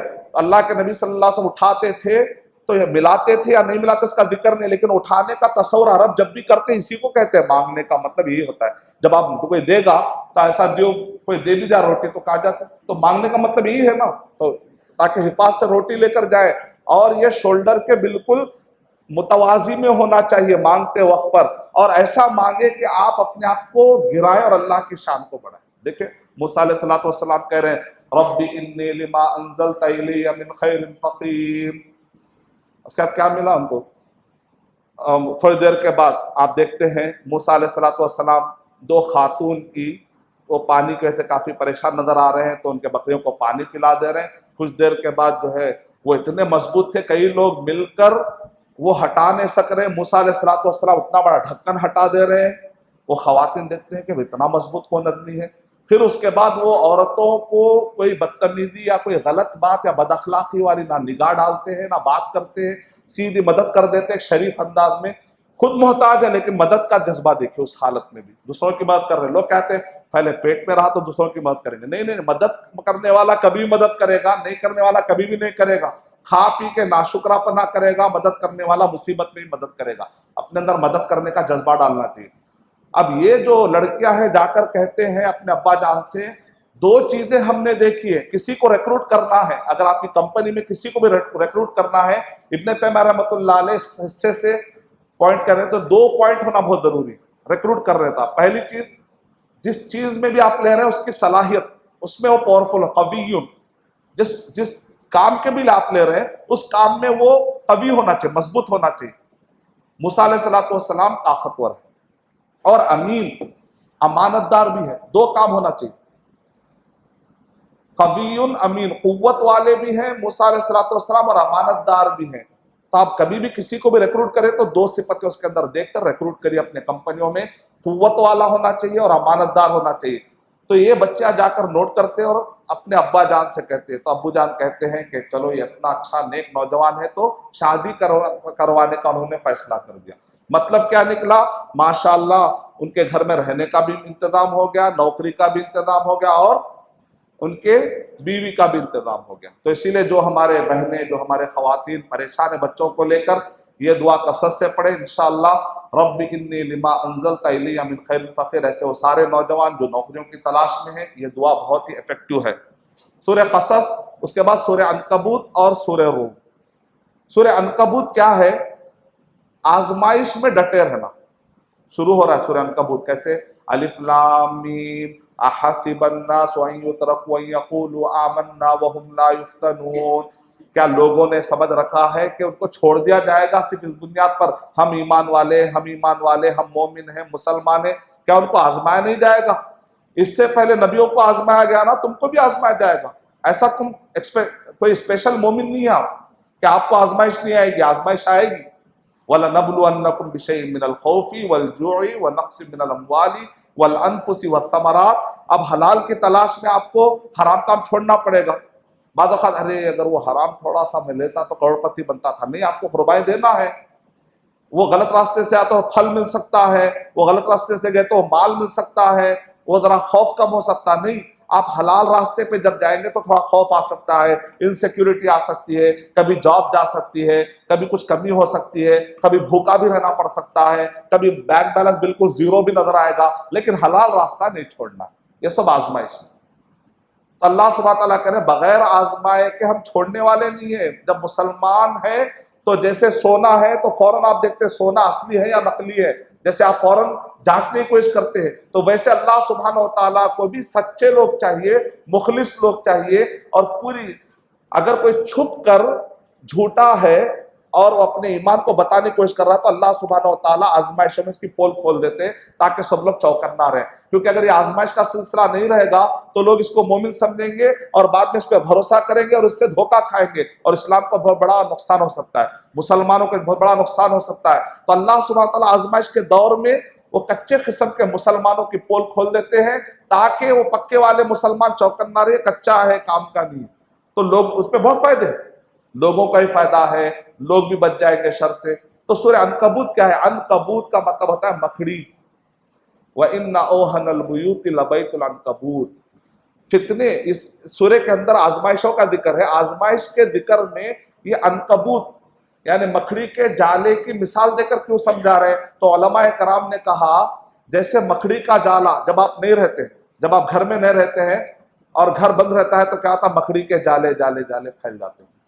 لیکن یہ جالے اتنے خطرناک نہیں ہوتے کہ جن کو توڑنا بہت مشکل ہو. بڑی آسانی سے آپ ایسا کرتے ہیں تو ٹوٹ جاتا، بہت ہی کمزور ہے. تو انسان کے زندگی میں کبھی آزمائشیں بہت آتی ہیں، مصیبتیں بہت آتی ہیں. گھبراؤ مت. تمہارے پاس اگر لا الہ الا اللہ ہے نا تو تمہارے مقابلے میں جو بھی آزمائشیں ہیں نا وہ مکڑی کے جالے کے جیسے بس.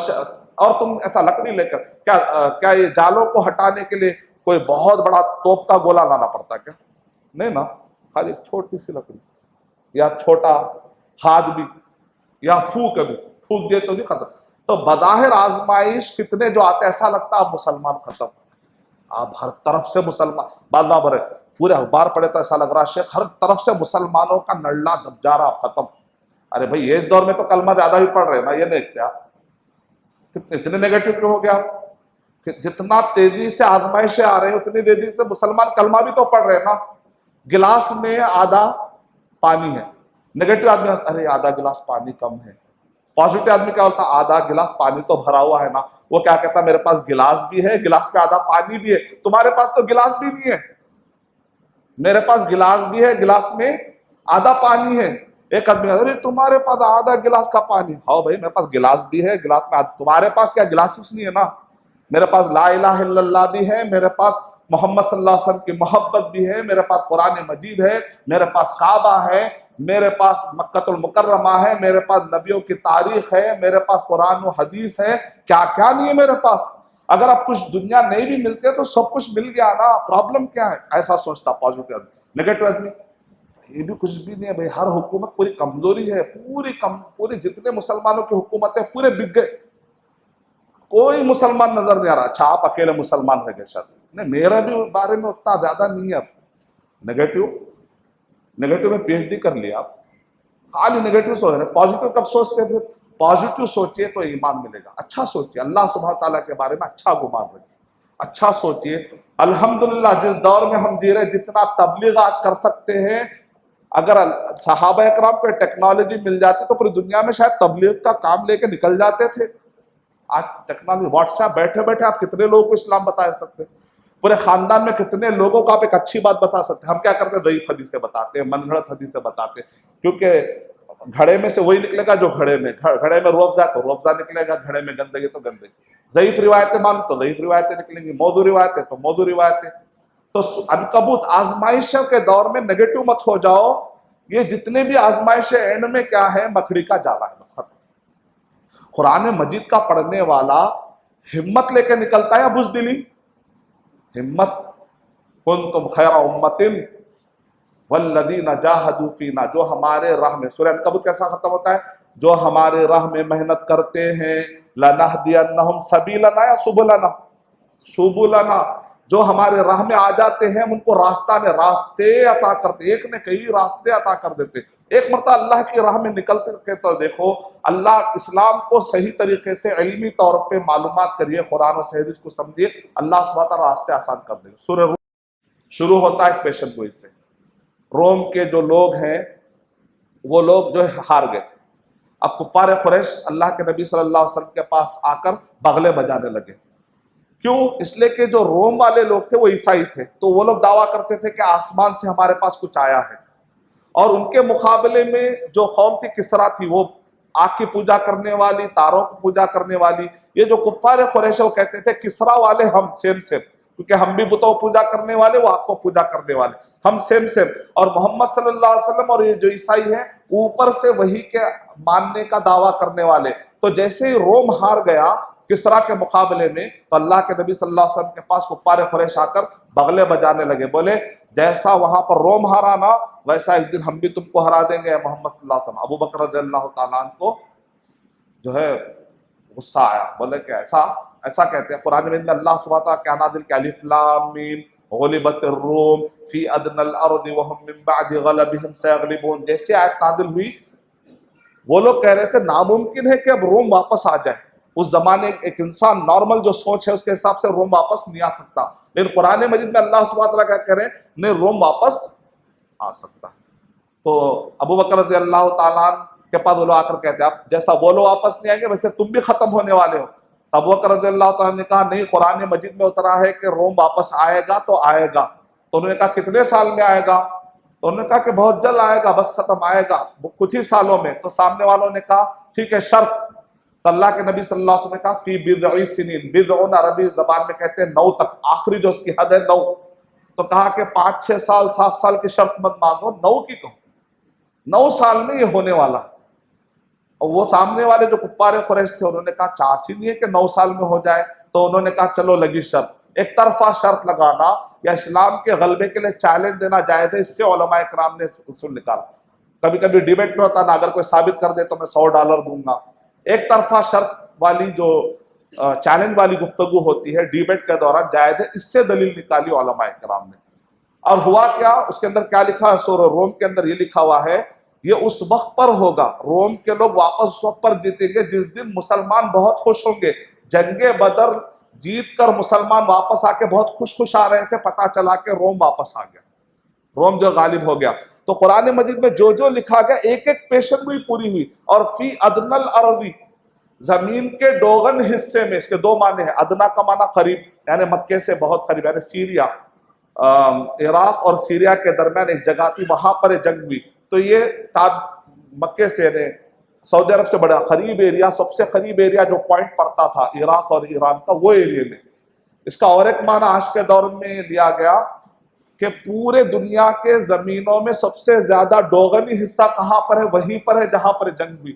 تو قرآن مجید میں جو ورڈ استعمال کیا گیا، وہیں پر جنگ ہوئی، وہیں پر جنگ ہوگی اور وہیں پر روم واپس آئیں گے، اور وہ دنیا کا سب سے ڈوغنی حصہ ہے. دیکھا آپ نے قرآن مجید میں کتنے پیشن گویا پوری. اسی لیے علماء کرام کہتے ہیں کہ قرآن مجید معجزاتی کتاب ہے کئی اعتبار سے، عربی کے اعتبار سے، پیشن گوئی کے اعتبار سے، تاریخی اعتبار سے، سائنٹیفک اعتبار سے، عقلی اعتبار سے. تقریباً 13 قسم سے معجزات ابھی تک بتائے علماء کرام نے الگ الگ طریقے سے. لیکن سب سے ٹاپ کو جو علماء کرام نے کہا وہ ہے عربی اعتبار سے معجزہ.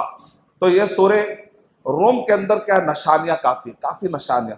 یہ نشانیوں میں سے تم الگ الگ جو رنگ کے ہو یہ بھی نشانیاں، تم جو الگ الگ بات کر رہے ہو یہ بھی اللہ کی نشانیاں.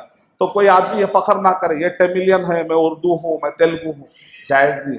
لینگویج کی بنیاد پر فخر کرنا، تم کالے ہو میں گورا ہوں، نہیں، ایسا کوئی فخر کی بنیاد نہیں ہے.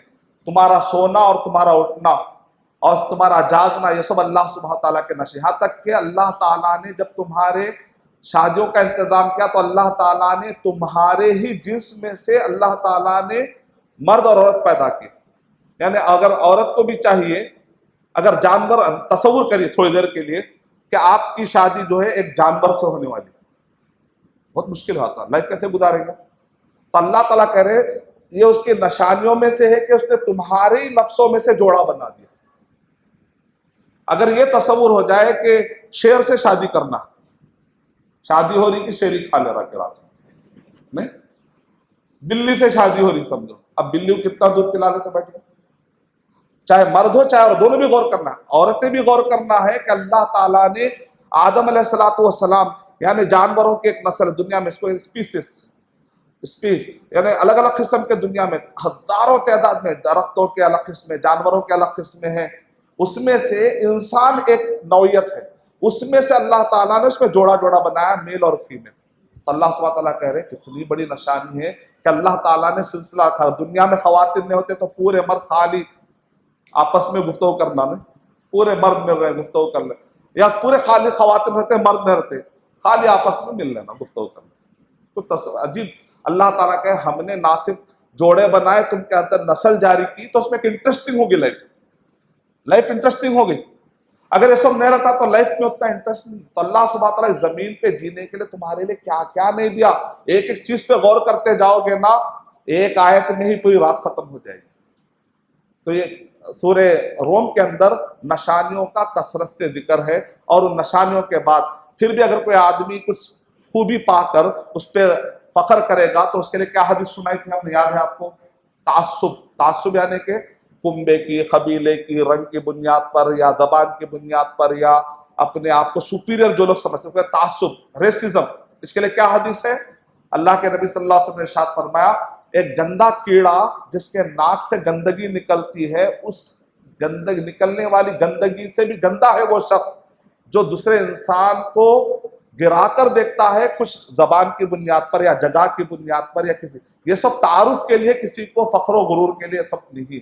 اللہ نے ہم کو اگر کچھ خصوصیتیں دی ہے تو اس سے آپ اللہ کا شکر ادا کر سکتے، تعارف کے طور پر بیان کر سکتے، لیکن فخر و غرور کرتے ہوئے اس کو بیان کرنا جائز نہیں.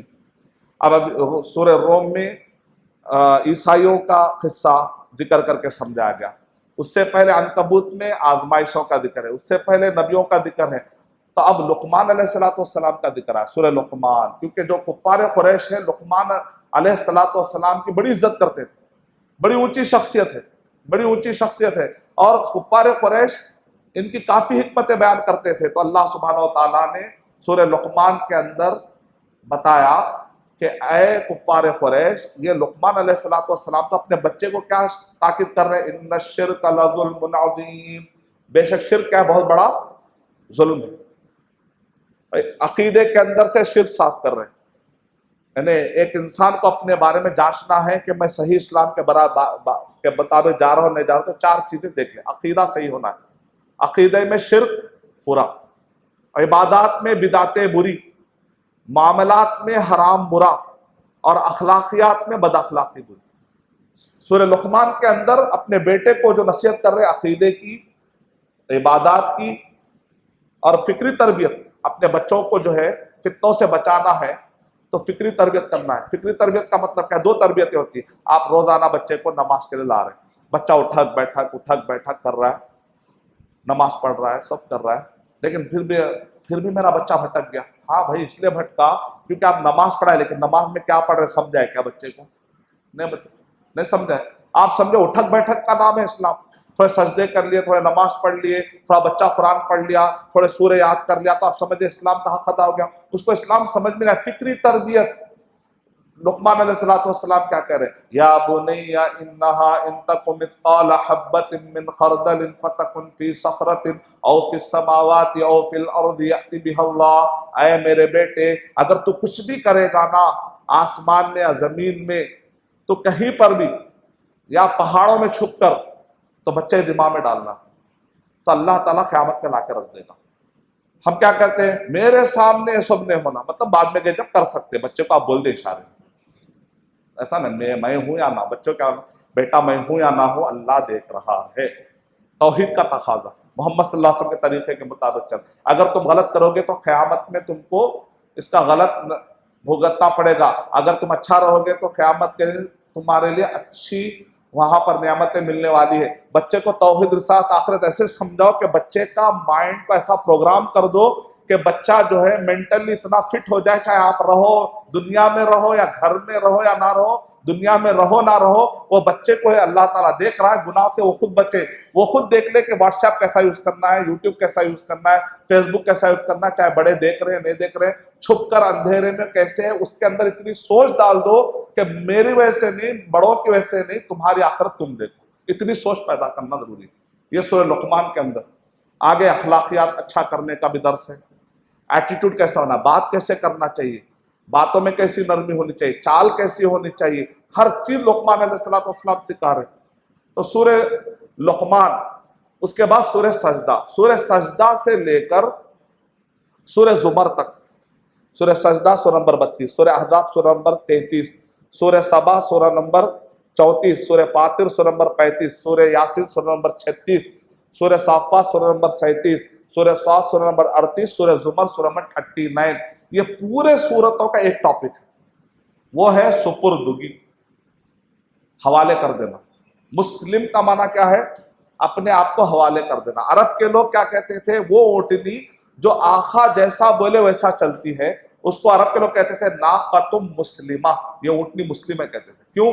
یہ اونٹنی مسلم نہیں، بہت سرکش ہو گئی آج کل، یہ اونٹنی مسلم ہے، یعنی جیسا اونٹنی آپ نے دیکھا ہوگا اکثر اونٹنی یہ گردن ہے، اس کی جو رسی بھی ہے نا بڑی ڈھیلی ڈھالی رہتی ہے، اکثر جو مشہور ہے، مطلب بڑی آسانی سے آقا چلتا ہے ایسا کھینچ کے لے جانا، ٹائٹ نہیں رہتی، اور رسی کیسی ہے؟ بڑی ڈھیلی ڈھالی، خالی بس اس کو لے کے ڈال کے چلنا ہے، وہ چلتے رہتی ہے۔ مطلب کیا ہے؟ آقا جیسا جا رہا ہے اونٹنی ویسے جا رہے۔ تو عرب کے لوگ جب قرآن مجید میں ہم سب کو اللہ تعالیٰ نے کیا لقب دیا؟ ہمارا اصلی نام کیا، ذاتی نام کیا ہے؟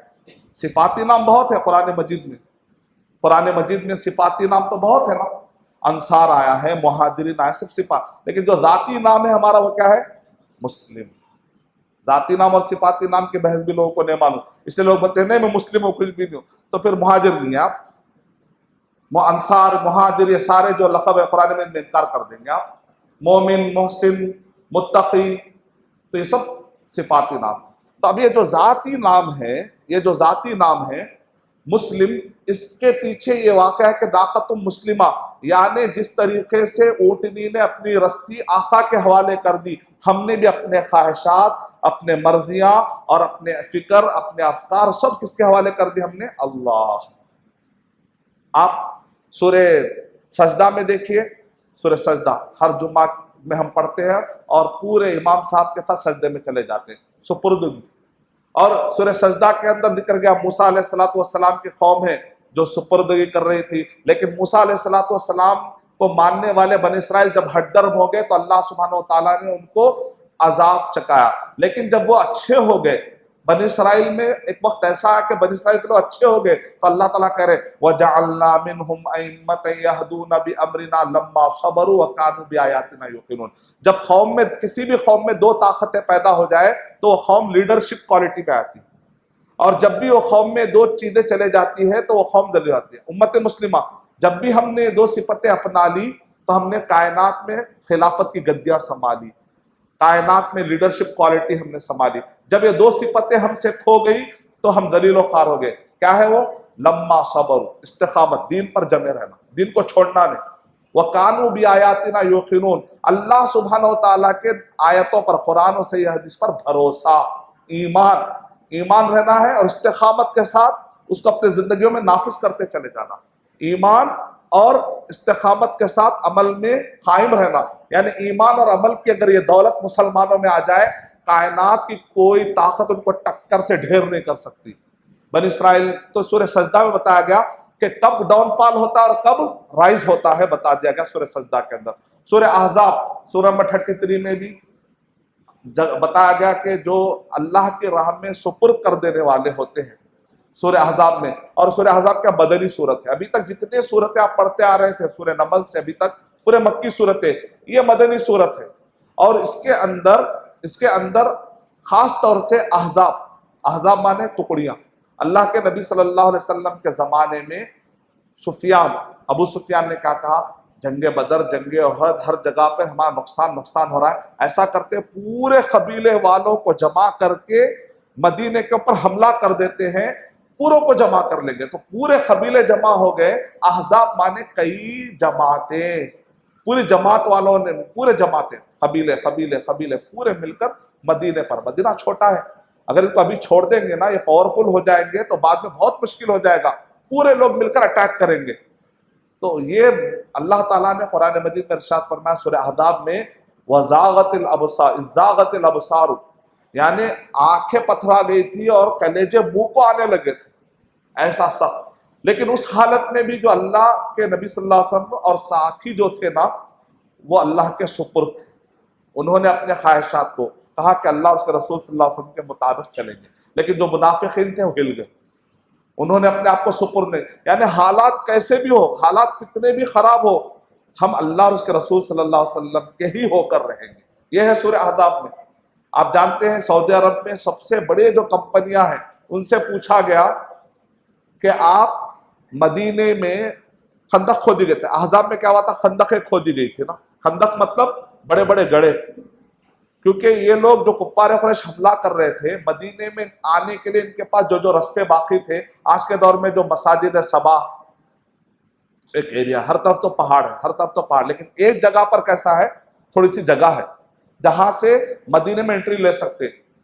تو وہ جگہ پر وہ کفار قریش جو پورے قبیلے آ رہے ہیں، اندر نہیں گھسیں گے تو باہر ہی گھومیں گے. کب تک گھومیں گے؟ ایک وقت آئے گا کھائیں گے پیئیں گے، جو اناج لائے ختم ہو جائے گا تو اس کے اوپر بھاگ جانا ہے ان کو. تو اس لیے انہوں نے کیا کیا، اندر داخل ہوئے تو نہ جنگ ہوں گی، تو اندر داخل ہونا ہی نہیں. نبی اکرم صلی اللہ علیہ وسلم اور صحابہ اکرام نے طے کیا کہ ہم مدینے میں رہیں گے، مدینے کے باہر نہیں جائیں گے ورنہ سب کچل دیں گے. لیکن سوال یہ ہے کہ مدینے کے اندر ایک ایسا راستہ ہے وہ لوگ گھس کر آ سکتے ہیں نا. تو اللہ کے نبی صلی اللہ علیہ وسلم نے مشورہ کیا. وہ روایتیں اگرچہ ضعیف ہے کہ سلمان فارسی رضی اللہ تعالیٰ عنہ نے مشورہ دیا تھا، لیکن علماء کرام نے کہا تاریخ کی معتبر کتابوں میں اگر تاریخی واقعات آتے ہیں تو اس کو ایکسیپٹ کیا جا سکتا ہے. محدثین کے جو کڑے اصول ہیں یہاں پر فٹ نہیں کیے جائیں گے. تو سلمان فارسی یا کسی اور نے رضی اللہ عنہم اجمعین، تو اللہ کے نبی صلی اللہ علیہ وسلم نے بہرحال یا تو اللہ تعالیٰ کے حکم سے یا تو صحابہ کے مشورے سے گڑھے کھودے. اتنے کم ٹائم میں گڑھے کھودے کہ کفار قریش کو کانو کان خبر بھی نہیں ہے، اور کفار قریش آ کر دنگ ہو گیا، مدینے میں جا ہی نہیں سکتے. اب پوری فوج انتظار کر رہے ہیں، کوشش کر رہے ہیں اندر جانے کی. ایک جگہ پہ تھوڑا سا بنو قریظہ یہودیوں کے کچھ قبیلے تھے، وہاں پر کھجور کے درخت تھے، وہاں سے آنے کا امکان تھا. کوشش کی کفار قریش اور یہودیوں نے مل کر کہ آپس میں ساز باز کرے، لیکن الحمدللہ بہرحال وہ فتنے سے بھی اللہ تعالیٰ نے بچایا. اچانک آندھی آئی، طوفان آئی، تو ان کے پاس جو کھانے پینے کے آئٹم سے پورے اس کے اندر ریتی آ گئی، آخر میں ان کو بھاگنا پڑا۔ تو یہ جو سخت حالات تھے اور کم ٹائم پر صحابہ اکرام نے جو گڑھے کھودے، آج کے دور میں بڑے بڑے جو کمپنیاں ہیں سعودی عرب میں، ان سے پوچھا گیا آپ کے پاس پورے کرین ہے نا، بڑے بڑے کرینز، اتنے کم ٹائم میں آپ لوگ اتنے گڑھے کھود سکتے کیا؟ تو انہوں نے کہا کہ ہم لوگ نہیں کھود سکتے۔ کیا کہا انہوں نے؟ ہم نہیں کھود سکتے۔ آج کے دور کی جتنی مشنری استعمال کر کے اتنے کم ٹائم میں، یعنی جب ایمان کا جذبہ آ جاتا ہے، حرارت آتی ہے، وہ لوگ کام کرتے ہیں، کیونکہ ہمارے پاس ایسے ورکر ہیں جو 6 بجتے کہتے ہیں ٹائم ہو گیا نہیں۔ اس وجہ سے ہمارے پاس اتنے کم ٹائم میں ورکرز کو لے کے کرنا مشکل ہے، کیونکہ ہمارا ورکر کیا کہتا ہے آج کے دور میں؟ ٹائم ہو گیا۔ صحابہ اکرام گھڑی کے کانٹے، ٹائم وغیرہ سب دیکھے بغیر کام کرنے والے ہیں، رات دن تارے، اب میں رات میں ہوں دن میں ہوں ایسا نہیں تھا، 24/7 ATM، اینی ٹائم مسلم تھے وہ لوگ۔ ATM بولتے ATM کارڈ، ATM اینی ٹائم مسلم تھے۔ اور ہم کیا ہے؟ دل میں آیا تو رمضانی مسلمان، بہت ہوا تو عید کو عید، اللہ حفاظت فرمائے۔ تو سورہ احزاب کا مطلب کیا ہے؟ حالات کیسے بھی آ جائیں، اللہ سبحانہ و تعالیٰ کے ساتھ بندے رہنا ہے۔ سورہ احزاب، اس کے بعد سورہ سبا، ناشکری اور شکر گزاری کی قوم کی تفصیلات پڑھنا ہے تو سورہ سبا پڑھ لیجیے۔ داؤد علیہ السلام، اعملوا آل داؤد شکرا، اے داؤد علیہ السلام، داؤد علیہ السلام کو اللہ نے حکومت دی، سلیمان علیہ السلام کو، لیکن شکر گزار بندے تھے۔ ان کے مقابلے میں جو قوم سبا تھی نا، ان کا حال کیا تھا؟ صرف ٹوکرا سر پر رکھ کر گزر رہے ہیں تو پھل اتنے پکے ہوئے کہ ٹوکرے میں گر رہے، توڑنے کی بھی ضرورت نہیں ہے، ویسے حالات والے میٹھے میٹھے پھل۔ لیکن جب انہوں نے ناشکری کی تو اللہ تعالیٰ نے بند کو توڑا، پانی آ گیا، پانی آ کر پورے باغوں سے پھیلتا ہوا چلا جاتا ہے، آخری میں کیا ہو جاتے ہیں؟ کل تک جو میٹھے میٹھے پھل تھے پورے کڑوے ہو گئے، اور پورے کے پورے جو پتے تھے وہ سارا جو ہے کڑوا پن پھیل گیا۔ یعنی اللہ سبحانہ تعالیٰ اس میں بتا رہے ہیں کہ ناشکری اور شکر گزاری کی مثال۔ اور آخری میں یہ قصہ، یہ سورہ ختم ہوتا ہے ابلیس، یعنی ابلیس کے ناشکری سے یہ سورہ ختم ہو رہا ہے۔ یعنی بتایا جا رہا ہے شکر گزاری کا راستے پر چلو۔ اکثر ہمارے پاس بہت آج کل ناشکری بہت ہوگی، خواتین میں بھی توجہ دے اس پر، بہت ساری نعمتیں ہوتی، کبھی تکلیف آتے ہی شوہر کے خلاف شکایتیں شروع۔ اور آج کل شوہر بھی بڑے ناشکرے ہو گئے، اب افطار میں برابر جو ہے آج کچھ بھی آئٹم نہ بنے، بنانے ٹائم نہیں ہے کیا؟ ایسا نہیں ہونا چاہیے، کل تو بنائے تھے نا، ہاں کل بنائے تو آج پیٹ بھرتا، کیا ایسا بھی نہیں بولنا، اللہ کا شکر ہے کل تو ملانا الحمدللہ۔ تو نہ ادھر ناشکری ہونا ہے نہ ادھر ناشکری ہونا ہے، ہم کو بہت ہی بات، کیونکہ اللہ سبحانہ و تعالیٰ ناشکروں کو پسند نہیں۔ ہمیشہ کیا کرنا، اگر مل گیا تو الحمدللہ، نہیں ملا تو قدر اللہ، نہیں ملتے کیا کر لو اگر ایسا ہوتا تو ایسا نہیں، شیطان دروازہ کھولتا، لو نہیں کرنا، او اگر نہیں بولنا ہے، مل گیا الحمدللہ، نہیں ملا قدر۔ اچھا، سامنے والے کو بتانا ہے کہ آپ جو ہے مصیبت میں ہیں، آپ سے پوچھتے کیسے ہے بھائی، تو آپ کیا بولنا؟ الحمدللہ علی کل حال۔ تو سامنے والا سمجھ جائے، سامنے والا بھی انجان نہیں مارنا، الحمدللہ علی کل حال بولے بات، بھائی کیا ہوا بھائی الحمدللہ علی کل حال کیوں بول رہے ہیں، بلکہ پوچھنا، کیونکہ سامنے والا آپ کو اشارہ دیا نا، اشارے عقل مند کو اشارہ کافی ہے۔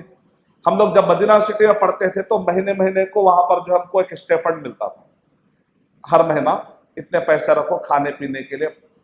تو جب بھی ہم استاد آ کر بولتے کیسے آپ لوگ، تو پورے بچے بولتے الحمدللہ علی کل حال۔ ارے کیا ہوا بھائی؟ نہیں وہ اس مہینے کا اسٹے فنڈ نہیں ملانا، فوراً جاتے جا کے فوراً کیا بھائی کیا ہوا، کیوں مل گیا۔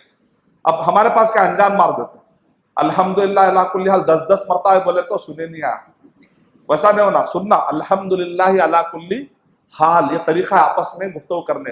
ایک آدمی شرماتا، اپنی مصیبتیں ہر جا رکھنا نہیں چاہتا، تو وہ کیا کرتا ہے بیچارہ، مسکرا کر کہتا ہے الحمدللہ علی کل حال۔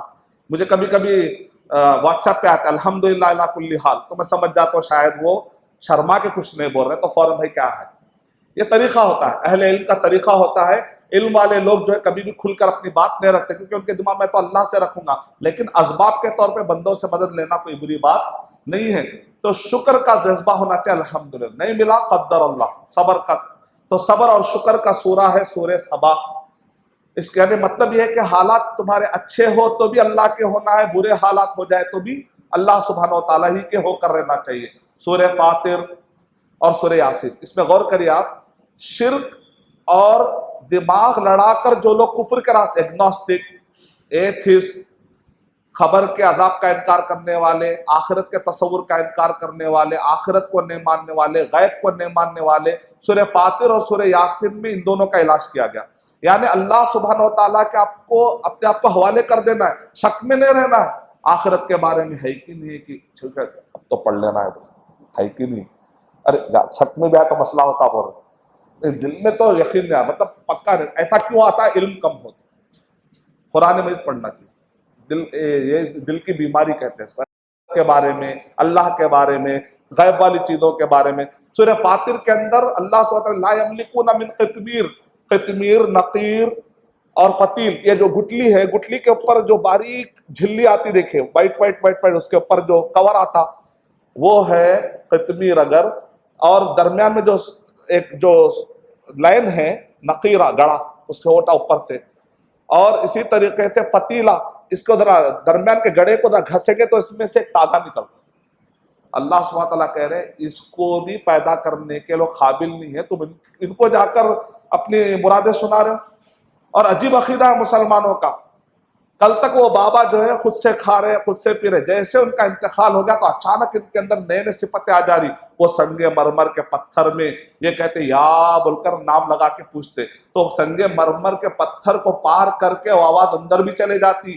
اور کل یہ بابا اردو بولنے والے اچانک تمل والے کی دعا سن لیتے, تیلگو والے کی دعا سن لیتے, اسپینش کی دعا سن لیتے, اچانک اندر جاتے بابا کے اندر ایسی کیا خوبی آ گئی.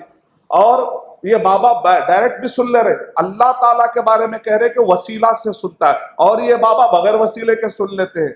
اور اللہ سبحانہ و تعالیٰ سمیع ہے, بصیر ہے, اور اللہ تعالیٰ کہہ رہے ہیں کہ میں تہجد کے ٹائم پر دنیاوی آسمان میں آتا ہوں. یہ بندہ کہہ رہے ہیں آپ کہیں کو آگے ہم آ رہے ہیں نا باباؤں کے ذریعے سے.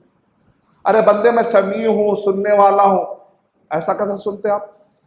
میں آ رہا ہوں نا وسیلوں کے ذریعے سے, میں بصیر ہوں, میں دیکھ لے رہا ہوں. نہیں, آپ نے دیکھنا. سمیع اللہ لمن حمیدہ کہنے والی قوم نماز کے اندر تو کہتی ہے کہ اللہ نے سن لیا, لیکن وہی قوم جب سلام پھیرتی ہے تو کہتی ہے اے اللہ یہ اولیاء کے صدقے تو فعل میں تمہاری قبول دعائیں قبول فرما. اچھا, اللہ سبحانہ و تعالیٰ کو ڈائریکٹ سناتے, قریب ہے, وہ سمیع ہے, وہ بصیر ہے, وہ اللہ سبحانہ و تعالیٰ علیم بذات الصدور ہے, دلوں کا بھید جاننے والا ہے, وہ عالم الغیب ہے, غیب کا جاننے والا. یہ سب عقیدے کہیں گے. اور دوسری طرف یہ شرک ہمارے ان سورہ عقیدوں کو صفایا کر رہا ہے. تو سورہ فاطر پڑھا دیجئے, اگر کسی کا دماغ نہیں کھل رہا ہے اور وہ شرک میں پھنسا ہوا ہے, سورہ فاطر کا ترجمہ اس کو گفٹ کر دیجئے. سورہ یاسین ان لوگوں کو گفٹ کر دیجئے جو عقل لڑاتے ہیں. عاص بن وائل ایک شخص تھا, اللہ کے نبی صلی اللہ علیہ وسلم کے پاس آتا ہے اور آ کر کہتا ہے ہڈی, خبر میں تھی ہڈی لا کر, تھوڑا سا ویکنڈ ہے نا, تھوڑا لمبا کھینچ دے رہا, کل اتواری ہے انشاءاللہ, کوئی پرابلم نہیں, کیونکہ ہمارے کل سورج چھڑ گئے تھے. تو یہ وائل, عاص بن وائل آ کر اللہ کے نبی صلی اللہ علیہ وسلم کے پاس ہڈی لا کر, اے محمد صلی اللہ علیہ وسلم, یہ خبر سے ابھی ہڈی لے کر آیا ہے اور بہت ہی بوسیدہ ہو گئی, ہوا میں اڑ گئی ہڈی. اے محمد صلی اللہ علیہ وسلم, یہ ہڈی کو اللہ تعالیٰ دوبارہ لائے گا؟ تو اللہ کے نبی صلی اللہ علیہ وسلم نے کہا ہاں اللہ تعالیٰ لائے گا. آیت نازل ہوئی وَضَرَبَ لَنَا مَثَلًا وَنَسِيَ خَلْقًا, سورہ یاسین. اور وہ ہمارے لیے مثال دیتا ہے, اپنی اوقات بھول گیا, تھا نہیں تو آ گیا, اب آ کر کہہ رہا ہے کہ کیسے لائیں گے. پہلے شاعری جب ہوتی ہے تو شاعر کو شعر لانا بہت مشکل ہوتا ہے. ایک مرتبہ شاعری آ گئی تو ہزاروں زیروکس کاپیاں نکل جاتی ہے, دوبارہ لانا کیا مشکل ہوتا ہے. پہلی مرتبہ کمپیوٹر کو انوینٹ کرنا مشکل ہوتا ہے, ایک مرتبہ انوینٹ ہو جائے تو ہزاروں کاپیز نکالنا تو بہت آسان ہوتا ہے. جب تھا نہیں تو آ گیا, اس پر تجھے شک نہیں, اب ہے تو پھر دوبارہ کیسے لائیں گے, اس پہ تجھے شک ہے. یہ کون سی لاجک ہے؟ اللہ سبحانہ و تعالیٰ قرآن مجید میں سورہ یاسین کے اندر, سورہ یاسین بہت پڑھتے ہیں اکثر, ہم کیا کہتے ہیں سورہ یاسین کیا ہے, وہ قرآن کا دل ہے کہتے ہیں.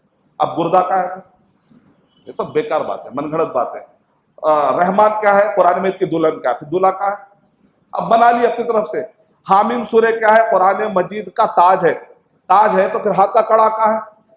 اپنی طرف سے من گھڑت حدیثیں مت پھیلائی. ہاں حدیث میں ہے تو احترام کریں گے, حدیث میں نہیں ہے تو دنیا والے لوگ اچھے اچھے الفاظ لا کے دیں گے, ہم ان کو اتنی عزت نہیں دیں گے کہ نبی صلی اللہ علیہ وسلم کا قول کہہ دیں. ہم انسانوں کی باتوں کو لے جا کر نبی صلی اللہ علیہ وسلم کا قول کہہ دیں، اتنی بڑی گستاخی ہم نہیں کر سکتے آپ کی عزت کے لیے. ہم کہیں گے بہتر ہے اپنے گھر میں رکھیے، جو اسلام ہے پہلے وہ تو فالو کرو، نیا لانے کی کیا ضرورت ہے؟ ابھی ہے جو اسلام ہے وہی فالو کرنے ٹائم نہیں ہے، اب نیا کہاں سے فالو کریں گے؟ جو اسلام ہے اس کے لیے ٹائم نہیں ہے، اس کے لیے صلاحیت نہیں. تو اس لیے سورہ یاسین کیا ہے؟ اکثر کیا ہے؟ مردوں کو مارنے کی صورت. جو جہیز میں لائے تھے قرآن وہ کھلتا نہیں، کب کھلتا؟ پھر وہ جو جہیز لیا وہ دولہے کو مارنے کے لیے، ارے سورہ یاسین پڑھے تو جلدی مرتا شاید بول کے بہت پڑھتے رہتے، آخری مارا ہوتا. اللہ کے نبی صلی اللہ علیہ وسلم ایسا کوئی ذکر نہیں کہ سورہ یاسین خاص طور سے اس وقت پر پڑھو. ضعیف روایتیں، موضوع روایتیں اس وقت پر ہے کلمہ لا الہ الا اللہ کی تلقین کرو. وہ بھی کیا ہے؟ بولو بولو نہیں بولنا ہے، لا الہ الا اللہ، لا الہ الا اللہ، شاید کہ وہ لے لے. زیادہ بھی اس کو اریٹیٹ نہیں کرنا ہے. وہ حالت میں جب آدمی مرتا ہے تو اس وقت پر لا الہ الا اللہ کی تلقین کرنے کا حکم دیا گیا. تو سورہ یاسین کے اندر کیا ہے؟ اللہ کے لیے سپرد کرنا، اپنے آپ کو حوالے کرنا ہے. لیکن جو قوم حوالے نہیں کرتے، تین نبی آئے، انطاکیہ کے ایریاز میں 3 نبیوں کو بھیجا گیا، 1 2 3 رسول آئے تو بھی وہ قوم نہیں سمجھی. آخری میں ایک شخص دور سے آیا، آ کر اس نے کہا مان لو مان لو. آخری میں بہرحال اس شخص کو اپنی جان سے ہاتھ دھونا پڑا، لیکن وہ آدمی مرتے ہی جنت میں چلا گیا. یعنی مطلب ہے کہ جنت کے باغات کھول دیا تھا. آپ جانتے ہیں جب جو آدمی نیک ہوتا ہے اس کے لیے خبر کا گڑھا کیا ہوتا ہے؟ روضۃ من ریاض الجنہ، جنت کے کیاریوں میں سے ایک کیاری ہو جاتا ہے. تو وہ آدمی کہتا ہے کاش کہ میری قوم سمجھ جائے کہ میں نبیوں کے راستے پر چلا تو اللہ نے مجھے کیسے راستے پر ڈالا. تو سورہ یاسین کے اندر عقل چلانے والے لوگ ناکام، نبیوں کے راستے پر چلنے والے اور اپنے آپ کو سپرد کرنے والے کامیاب. سورہ یاسین میں اور ایک آیت ہے، آیت نمبر 36 اور 37. اس کے اندر اللہ سبحانہ تعالیٰ نے ایک ایسا جملہ استعمال کیا، قریب تک سائنسدان اس کا مذاق اڑا رہے تھے، اورینٹلسٹ انٹرنیٹ پہ بہت مذاق اڑا رہے تھے. اب مجھے ذہن میں آ رہا تھا کہ ایسا نہیں ہوگا، یہ لوگ جو مذاق اڑا رہے ہیں اس کا کچھ جواب ہونا چاہیے. سائنٹسٹ کیا کر رہے ہیں ہمارے؟ مجھے سوالات آتے تھے. اس کے اندر کیا کل فی فلک یسبحون، اور بھی سورہ انبیاء میں بھی آیا ہے کہ کائنات میں کل فی فلک یسبحون، یہ سورج ہے، چاند یا تارے ہیں نا، اپنے اپنے آربٹ میں گھوم رہے. تو وہ لوگ کیا کہتے ہیں؟ نہیں بھائی سورج اسٹیٹک ہے، یہ گھومتا نہیں ہے، سارے کے سارے جتنے بھی ہیں نا ڈائنامک ہے، یہ گھومتے رہتے ہیں، یہ ان کا روٹیشن ہے، ان کا ایک موو ہے اور ان کا ایک ریولوشن ہے. لیکن جو سورج ہے نا یہ اپنی جگہ پہ رہتا ہے. لیکن قرآن میں ان میں کیا کہا جا رہا ہے؟ ہر چیز گھوم رہی. تو اس لحاظ سے دیکھا ہے تو قرآن میں آج کی سائنس سے کیا ہو رہا ہے؟ کانٹرڈکٹ ہو رہا ہے. تو لوگ کہتے ہیں جو سورج تو نہیں گھومتا، آج کی سائنس کہتی ہے. لیکن اب قریب کی جو ناسا کی رپورٹ آئی ہے وہ یہ ہے 230 ملین، یعنی کہ 230 ملین سال میں ایک مرتبہ سورج اپنے پورے پلانٹ کے ساتھ، پورے جتنے بھی اس کے اطراف میں پلانٹ سب کے ساتھ لے کر وہ بھی ایک مرتبہ گھومتا ہے. اب وہ بھی آپ ہی بولے، یہ بھی آپ ہی بولے نا. بہتر ہے کہ ہم کیا کرنا؟ قرآن پہ رہنا. سائنسدان کیا بولتے ہیں، جاتے یو ٹرن لے کے آتے رہتے، پھر یو ٹرن لے کے پھر کل آ کے نہیں تو بھی کچھ بھی نہیں، ہم قرآن کھاتے رہیں. نہیں ہے بالکل. کیا مان تم جتنے بھی یو ٹرن لو، لیکن اینڈ میں تم کو کہاں پر آنے کا ہے؟ ذالک الکتاب لا ریب فیہ. ہم جو ہے تم سائنسدان کیا کہتا اس کے حساب سے نہیں چلیں گے. سائنسدانوں کے پیدا کرنے والے یا آربٹ کے پیدا کرنے والے اللہ سبحانہ و تعالیٰ نے کلام اتارا. دیکھیں قرآن مجید کیا ہے؟ کلام اللہ ہے. یہ کائنات جتنے بھی سائنسدان ڈسکور کر رہے ہیں نا، یہ فعل اللہ ہے، اللہ کا فعل ہے، اللہ نے پیدا کیا. فعل اللہ اور قول اللہ کبھی کانٹرڈکٹ ہو سکتا کیا؟ نہیں ہو سکتا، کیونکہ وہ کائنات کو جس نے پیدا کیا اس نے قرآن مجید میں کہا یہ تفصیلات. تو یہ صحیح رہے گا ہمیشہ ڈاؤٹ اس میں کریے جو انسان نے ڈسکور کیا. اللہ نے جو پیدا کیا وہ کائنات پہ، وہ قول پہ آپ کو کیسے شک آ سکتا ہے؟ تو کلام اللہ میں، فعل اللہ اور قول اللہ میں کانٹرڈکشن نہیں ہو سکتا ہے. اس پر بھی ہمیں ذرا غور کرنا چاہیے. سورہ صافات، سورہ صاد، سورہ زمر. سورہ صافات میں اپنے آپ کو اللہ سبحانہ و تعالیٰ کے حوالے کر دینا. اب اس کے اندر ابراہیم علیہ السلام کا واقعہ ہے. بچے کو جا کر کہہ رہے میں نے خواب میں دیکھا ہے کہ میں تجھے ذبح کر رہا ہوں. بچہ کیا کہتا ہے؟ فانظر ماذا ترى. آپ جو بس خواب دیکھے چلو جا کر اللہ کے راہ میں ذبح ہو جاتے ہیں. اب یہاں تک کہ باپ بیٹا دونوں وہ کام کرنے کے لیے تیار ہے کہ باپ بیٹے کو ذبح کرنے کے لیے تیار ہے اور بیٹا بھی ذبح ہونے کے لیے تیار ہے. دیکھا اپنے آپ کو سپرد کر دینے کی کیا مثال بتائی جا رہی ہے سورہ صافات کے اندر. تو سورہ صافات کے اندر نبیوں کے قصے ہیں، بہت سارے نبیوں کے قصے ہیں، جس سے پہلے بھی ہم نے دہرا دیا ہے، پھر تفصیل سے میں اس کو دہراؤں گا نہیں۔ سورہ صاد میں وہ جو نبیوں کے قصے باقی رہ گئے تھے، باقی کے نبیوں کا ذکر سورہ صاد کے اندر۔ سورہ صاد کے اندر کیا ہے؟ اس کے اندر اللہ کی بات ماننے والے اور نہیں ماننے والے دونوں کا ذکر۔ اناب، اواب، یہ ورڈ ملیں گے آپ کو۔ جھک گئے داؤد علیہ السلام، سلیمان علیہ السلام جھک گئے، مان لیے۔ ایوب علیہ السلام اواب تھے۔ اواب مانے ہمیشہ اللہ تعالیٰ، جیسے اوابین، صلاۃ الاوابین کہتے ہیں، نماز پڑھنے والے۔ صلاۃ الاوابین کب ہے؟ مغرب سے عشاء کے درمیان والی جو نماز ہے وہ من گھڑت ہے، 6 رکعت والی، اس کا کوئی ذکر نہیں۔ صلاۃ الاوابین کا ٹائم کب ہے؟ 8 سے لے کے 10 کے درمیان، یا 9 سے لے کے 10 کے درمیان، جب سورج بہت زیادہ گرم کر دے، یہاں تک کہ اونٹنی کے بچے گرم ہو جائیں گرمی سے، یعنی تقریباً 9 سے 12 تک یہ جو ٹائم ہے، اس وقت پہ اگر کسی نے چاش کی نماز پڑھی تو اس کو صلاۃ الاوابین کا ثواب ملے گا۔ یعنی چاشی کا بعض علماء کرام، اکثر علماء کرام کہتے ہیں اشراق کے ٹائم پڑھیں گے تو اسی کا نام اشراق ہے، چاش کے ٹائم پر پڑھیں گے تو اسی کا نام چاش ہے، اوابین کے ٹائم پر پڑھیں گے تو اسی کا نام اوابین ہے۔ گویا کہ چاش سے لے کر سورج زوال ہونے تک، یعنی 11:30 تک، یہ جو ٹائم پر نماز پڑھیں گے، یہ تینوں میں سے کوئی ایک آپ کی نماز کو لقب ملے گا۔ یہ علماء کرام کی، اکثر علماء کرام کی رائے۔ اوابین مانے جھکنے والے۔ تو سورہ صاد کے اندر بار بار اوابین کا ذکر ہے۔ سورہ صاد ختم ہو رہا ہے ابلیس کیا کرا؟ میں نہیں جھکتا، یعنی انا۔ اس سے پوچھا گیا تو کیوں نہیں جھکتا؟ میں آگ سے بنا ہوا۔ سب کو ابلیس بھٹکاتا ہے، شیطان بھٹکاتا ہے، لیکن ابلیس کو کون بھٹکاتا ہے؟ انا، میں۔ یہ بڑی خطرناک ہوتی ہے، یہ انسان کو ذلیل کر دیتی ہے، نفس۔ اس لیے اللہ کے نبی صلی اللہ علیہ وسلم منبر پر ٹھہر کر دعا مانگتے تھے، وَنَعُوذُ بِاللَّهِ مِن شُرُورِ أَنفُسِنَا، اے اللہ سبحانہ وتعالیٰ ہم اپنے نفسوں سے پناہ مانگتے ہیں۔ سورہ زمر کے اندر کیا ہے؟ جو بھی چیز آپ اللہ کے حوالے کر رہے ہیں، اپنے آپ کو سپرد کر رہے ہیں نا، خالص کرو، آدھا سارا مت کرو۔ تھوڑا بھٹکنا، تھوڑے برے بھی کام کروں گا، تھوڑا اچھا بھی کروں گا، نماز بھی پڑھوں گا، گناہ بھی کروں گا، نہیں، خالص کرو۔ توبہ کرو تو خالص کرو، توحید کرو تو تمہاری توحید خالص ہونی چاہیے، عبادت خالص عبادت کرنا ہے تو خالص، نماز پڑھنا ہے تو خالص، سب خالص اللہ کے لیے کرنا ہے، ریاکاری کے لیے نہیں کرنا ہے۔ اس کے اندر کفار قریش سے بتایا، وہ کیا کہتے تھے؟ ہم بھی اللہ کو مانتے ہیں، لبیک اللہم لبیک، لیکن کیا کہتے تھے؟ اے اللہ تیرا کوئی شریک نہیں، لیکن تیرا ایک شریک ہے، تو اس کا مالک ہے، وہ تیرے مالک نہیں ہے۔ جب ان سے کہا تھا 360 بت کیا ہے؟ جب تم کہتے ہو کہ اللہ ہے، یہ کعبہ اللہ ہے، اللہ کے لیے بات کرنا ہے، جب تم اللہ اللہ کہہ رہے ہو تو 360 بت کیا ہے؟ تو کیا کہتے تھے؟ 360 بت ہمیں اللہ تک پہنچا دیتے۔ تو سورہ زمر میں بتایا گیا، ما نعبدہم الا لیقربونا الی اللہ زلفا۔ یہ کفار قریش کیا کہتے ہیں؟ ہم تو ان کی اس لیے بات کر رہے ہیں تاکہ یہ ہمیں اللہ تعالیٰ کے قریب کر دے۔ اور آج کئی مسلمان ہیں جو کئی اولیاء کرام کو احترام عقیدت، ایک احترام اور عقیدت اور محبت کے نام پر آہستہ آہستہ وہ لوگ کیا کر رہے ہیں؟ ویسے ہی کام کر رہے ہیں جیسا کہ قرآن مجید میں روکا گیا، اور اپنی عبادتوں کو، اپنے سجدوں کو اور اپنے دعاؤں کو، نظر و نیاز کو، یہ سارے اولیاء کرام اور ان کے خبر اور ان کے مزاروں کے اطراف کر دے رہے ہیں۔ تو اس پر ہم کو سوچنا چاہیے کہ آخر ہم کیا کر رہے ہیں۔ تو سورہ زمر پڑھا دیجئے تو انشاءاللہ ذہن کھل جائے گا۔ سورہ مومن سورہ نمبر 40، اس کے بعد سورہ فصلت سورہ نمبر 41، یہ 2 سورتوں کے اندر آپ سمجھ جائیں گے تو آج کا ہمارا یہ درس ختم ہو جائے گا انشاءاللہ۔ سورہ مومن کیا ہے؟ فرعون کے سامنے ایک مضبوط ارادے والا شخص ٹھہر کر فرعون کو نصیحت کرتا ہے۔ سب سے بڑا افضل جہاد کیا ہے؟ کہ آپ سب سے بڑے ظالم کو جا کر اسلام کی بات بتائیں۔ لیکن اسلام کی بات بتانا تو حکمت سے، کلمہ پڑھنے تجھے مارا تو یہ انداز میں نہیں، حکمت سے۔ ادعو الی سبیل ربک بالحکمہ۔ بعض لوگ آدھی ساری حدیث پڑھتے ہوئے، حدیث ہے نا، اللہ کے نبی صلی اللہ علیہ وسلم جب بھی کسی دشمن پر حملہ کرنے کے لیے بھیجاتے تو ان کو 3 آپشن دیتے تھے۔ کیا آپشن ہے؟ پہلا آپشن کیا ہے؟ یا تو تم کلمہ پڑھ لو، یا تو جزیہ دے دو، یا تو جنگ کرنے کے لیے تیار ہو جاؤ۔ اصل میں وہ کانٹیکس ہے، وہ کیا کانٹیکس ہے؟ سامنے والوں نے جنگ چھیڑ دی، اب واپس اپنا ڈیفینس لینے کے لیے جنگ کرنے جا رہے ہیں۔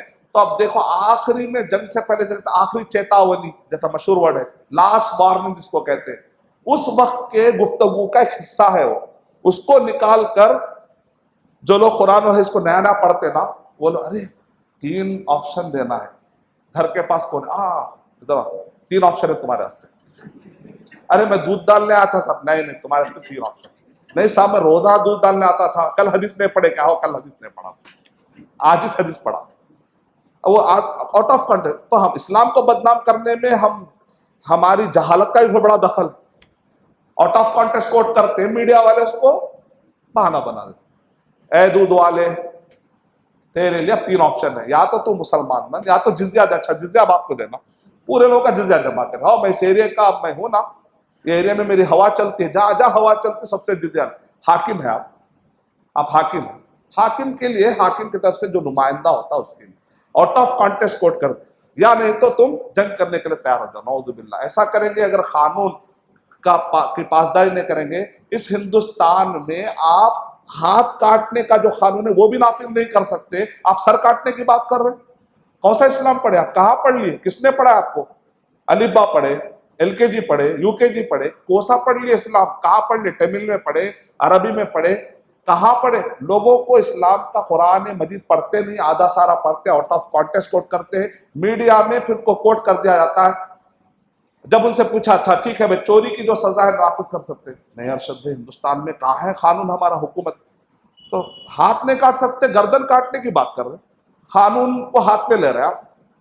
ہو تو ہے نا, اللہ تعالیٰ قرآن مجید میں بولے جو جہاد نہیں کرے گا وہ چاہے تو, جو بھی آدمی جہاد نہیں کرتا, جہاد کی تمنا نہیں کرتا, تو وہ آدمی جو منافق کی موت مرے. یہ سب کیا ہے بھائی؟ حج جس کا پر فرض, جب ایک آدمی, کوئی اگر آدمی حج نہیں کرتا تو وہ اس کے بارے میں بھی یہی الفاظ آئے ہیں کہ وہ یا یہودی کی موت مرے, چاہے وہ آدمی کفر کی موت مرے. اس ٹائپ کے الفاظ تو حج کے لیے بھی آئے. اب روزانہ حج کو چل دیں گے آپ؟ اس کے شرطیں ہیں نا. نماز ہے, نماز فرض ہے, نماز فرض ہے, تب روزہ نماز پڑھ لیتے بیٹھیں گے. تو ظہر کی نماز پڑھنا ہے تو کیا میں 10 بجے نماز پڑھ سکتا ہوں ظہر کی؟ آپ کہتے ہیں ٹائم کا آنا ضروری ہے, ظہر کے ٹائم پہ میں ظہر پڑھوں گا. جب ٹائم کا آنا ضروری ہے, طہارت سے ہونا ضروری ہے, بغیر وضو کے نماز پڑھ سکتا ہوں میں؟ نہیں. جیسے کنڈیشن پورے ہونا ضروری ہے, تو بالکل اسی طریقے سے جو قرآن مجید میں بھی کہیں پر بھی اگر کچھ گفتگو آئی ہے قتال کے, جہاد کی, اس کے اپنے کنڈیشن ہے. آؤٹ آف کانٹیکسٹ اس کو کوڈ نہ کریں. تو ایک مومن فرعون کے دربار میں تو پرانی شریعتوں کو ہم سبق لیں گے, لیکن محمد صلی اللہ علیہ وسلم کی شریعت کے مطابق ہی اپلائی کریں گے.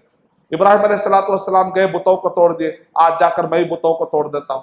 نہیں ایک منٹ, وہ ابراہیم علیہ السلام کی شریعت تھی, اس سے آپ توحید کا جذبہ لیجئے, لیکن محمد صلی اللہ علیہ وسلم کی شریعت کے مطابق ہی فیصلہ کر رہے ہیں آپ کو, کیونکہ ان کی شریعت الگ اور ہماری شریعت الگ ہے. تو فرعون کے دربار میں ایک مومن نے جو سمجھا, ایک آدمی نے, وہ سمجھانے کا انداز وہ نہیں تھا جیسا ہمارے پاس حدیثیں کوٹ کر دیتے. سب سے افضل جہاد یہ ہے کہ ظالم بادشاہ کے خلاف بولے, اور ورڈ بڑھا لیتے ہیں, ڈنکے کی چوٹ پہ بولے. اچھا حدیث میں کہا ہے ڈنکے کی چوٹ بول کے کہا ہے حدیث میں؟ یہ آپ بڑھا لے رہے. حکمت سے بھی بول سکتے ہیں آپ. جس نے منکر کو دیکھا وہ کیا کرے اپنے زبان سے, اگر نہ ہو سکے تو پہلے ہاتھ سے, اگر نہ ہو سکے تو زبان سے. تو ہاتھ سے کا مطلب یہ ہے کہ اگر حاکم رہے گا, حکومت رہے گی, تو وہ کہے گا بھائی جو نماز نہیں پڑھ رہے ہیں تو ان کو پکڑ کر لاؤ. تو حاکم بول سکتا, عام آدمی تو لے جا کر پکڑ کے مار نہیں سکتا.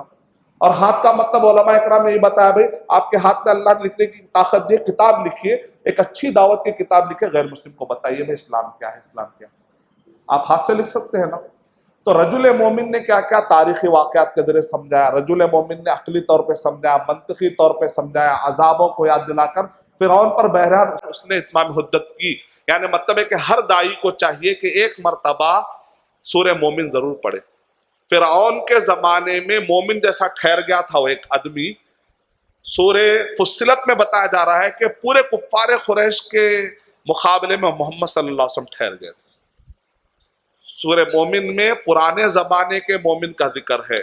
سورہ فصلت کے اندر محمد صلی اللہ علیہ وسلم کفار قریش کے مقابلے میں ٹھہر گئے. کیسا ٹھہر گئے؟ عتبہ بن ربیعہ, یہ واقعہ سنا کر میں اپنی بات ختم کر دیتا ہوں. عتبہ بن ربیعہ اللہ کے نبی صلی اللہ علیہ وسلم کے پاس آتا ہے, آ کر کہتا ہے, پورے کفار قریش کہتے ہیں آپ جا کر بات کرو, آپ جا کر بات کرو. تو دیکھیں سب میں اچھا کون ہے؟ ارے نہیں یہ ذرا کمزور دکھ رہا ہے. گیا تو الٹا محمد صلی اللہ علیہ وسلم ہی اس کو پلٹا دیتے. تو سب میں کا جو بیسٹ زہریلا دشمن کون ہے جو بدل ہی نہیں سکتا؟ تو عتبہ بن ربیعہ. تو عتبہ بن ربیعہ کو بھیجے. عتبہ بن ربیعہ آئے, آ کر بولے اے محمد صلی اللہ علیہ وسلم، اگر آپ کا دماغ خراب ہو گیا ہے نا تو آپ کا علاج کرا دیتے، اگر آپ کو بادشاہ چاہیے تو بادشاہ دے آتے، اگر آپ کو مال دیتے تو مال دے آتے۔ یہ آپ نے کیا تحریک شروع کی کہ مکے کے اندر رشتہ داریاں الگ ہو رہے، کنبے الگ ہو رہے، قبیلے الگ ہو رہے، گھر گھر کے اندر پورے لڑائی شروع ہو چکی ہے، یہ انداز میں ہو گئے۔ تو اللہ کے نبی صلی اللہ علیہ وسلم پورا سنیں، ہر چیز کا جواب نہیں دینا، آپ اپنی بات کرنا، ایک ایک چیز کا جواب۔ تو اللہ کے نبی صلی اللہ علیہ وسلم نے سورہ فصلت سنا دی۔ سورہ فصلت میں کیا ہے؟ عاد اور میں تم کو ڈراتا ہوں ویسے جیسا کہ اس سے پہلے عاد و سمود پر عذاب آیا تھا۔ وہ پورا سنتے گیا عتبہ بن ربیعہ ڈر گیا، عاد اور سمود کے پورے واقعات سنا ڈالے، کیونکہ عاد و سمود کے واقعات یہ لوگ اپنے لوریوں میں بھی سناتے تھے۔ وہ ایسے عذاب تھے کفار قریش کے دور میں، کفار قریش کے ان کے قبیلے کی جو عورتیں تھیں اپنے بچوں کو لوریے دے کر سناتے تھے عاد و سمود کے واقعات، دیکھو ایسے ڈرونے واقعات ہیں، بچوں سو جاؤ۔ تو وہ لوگ خوف میں تھے، تو اللہ کے نبی صلی اللہ علیہ وسلم نے کہا دیکھو عاد و سمود کے جو عذاب آئے نا ویسے عذاب سے میں تمہیں ڈراتا ہوں، تم لوگ آ کر مجھے یہ آفر دے رہے ہو، کیا میں اس کے لیے کہہ رہا ہوں؟ نہیں، میں تو تمہاری آخرت چاہنے کے لیے کہہ رہا ہوں۔ اللہ کے نبی صلی اللہ علیہ وسلم نے فوم انداز میں جواب دیا، کہتا ڈٹنا پڑا ہوں گا۔ آیا کون تھا؟ قبیلے کا سردار تھا، کوئی معمولی نہیں، آج کے دور کا سب سے بڑا دشمن آپ کے سامنے ٹھہرا ہوا ہے، اور آپ فم انداز میں یہ ہے یہ ہے یہ ہے بتاتے ہیں۔ تو تصور کریے اس کے بعد عتبہ بن ربیعہ باہر آیا، آ کر جیسے لوگوں نے دیکھا چہرے سے تو لگ رہا ہے یہ بھی گیا کام سے، کیا بولے؟ لگتا ہے محمد صلی اللہ علیہ وسلم کا اثر اس پہ۔ وہ آ کر اس نے کہہ رہا آپ لوگ کچھ بھی محمد صلی اللہ علیہ وسلم کو مت بولو بھائی، گیا پورا۔ وہ ایک ایسا کلام پیش کرتا ہے، وہ کلام کے اوپر کائنات میں کوئی چیز بھاری آ ہی نہ سکتی، ویسا اس نے۔ تو اللہ کے نبی صلی اللہ علیہ وسلم نے کیا کیا؟ اپنی گفتگو پیش کی، اپنی لاجک پیش کی، نہیں کیا پیش کی؟ آیتیں۔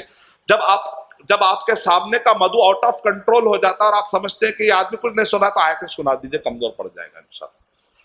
نیگلیکٹ کرنے والی قوم ہے، آپ سننا ہی نہیں چاہ رہے، سورہ احقاف سنا دیجئے۔ تکبر والی قوم ہے، سورہ یاسین اور سورہ فصلت سنا دیجئے۔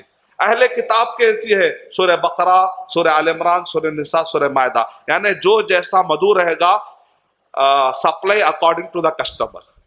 میں اللہ تعالیٰ سے دعا کرتا ہوں کہ اللہ سبحانہ وتعالیٰ مجھے اور آپ سب کو قرآن مجید میں غور و فکر کرنے توفیق عطا فرمائے۔ آمین وآخر دعوانا الحمدللہ۔ For authentic Islamic information, please log on to www.askislampedia.com.